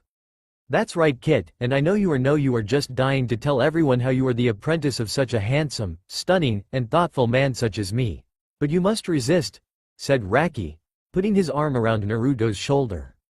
Naruto pushed the arm off. I don't really think I want the women of Kumo relating me to you, Ero Masuda. Raki's face faulted and he pounded his desk in laughter. Ha ha ha, now that is a name that fits my student. Raki looked glumly at the floor before a brilliant idea popped into his head. He gave a devilish fox grin at A, who had stopped laughing when he saw it. That grin always meant trouble. Well, I did learn it all from you now, sensei, he began, getting his students' attention. Remember Makoto-sensei? Or Rika-san? Them and the hundreds more you peeked on. I am surprised I am not any worse. O was confused. What could Raki have to gain by saying all this? His questions were answered when Naruto was walking out the door. Alright, you guys take care of that. Later Ero Masuda, later Ero Densetsu. A threw a chair at Naruto, but he was already out the door. Raki was now the one laughing. Sucks for you, sensei. As soon as he gives you a name, you're labeled for life. A swung a punch at Raki, who used a kawairimi with a chair, which was destroyed. After a calmed down, he asked Raki, so before our little distraction, I was going to remind Naruto-san to stay out of trouble. Do you think that will happen? Raki stopped laughing, thought for a moment before responding in a blank voice. Enjoy how small the paperwork is with Yugito, before his shun shined away. Aside, this year is going to be very troublesome, he thought. But with the benefits, I would be a fool not to take it. Early in the morning screams could be heard throughout Kumogakure. The entire Minoru compound was painted a mix of bright orange and purple. Nothing was spared, the walls, the roofs, even the furniture, everything inside and outside the compound was either orange or purple. This was not as bad compared to the situations of Yuriko and Naoki. Both were tied to a pole in the center of the village plaza. On Naoki, the word teme was written on every visible part of his body, with the same being for Yuriko, except it was shofu with a 2 every once in a while.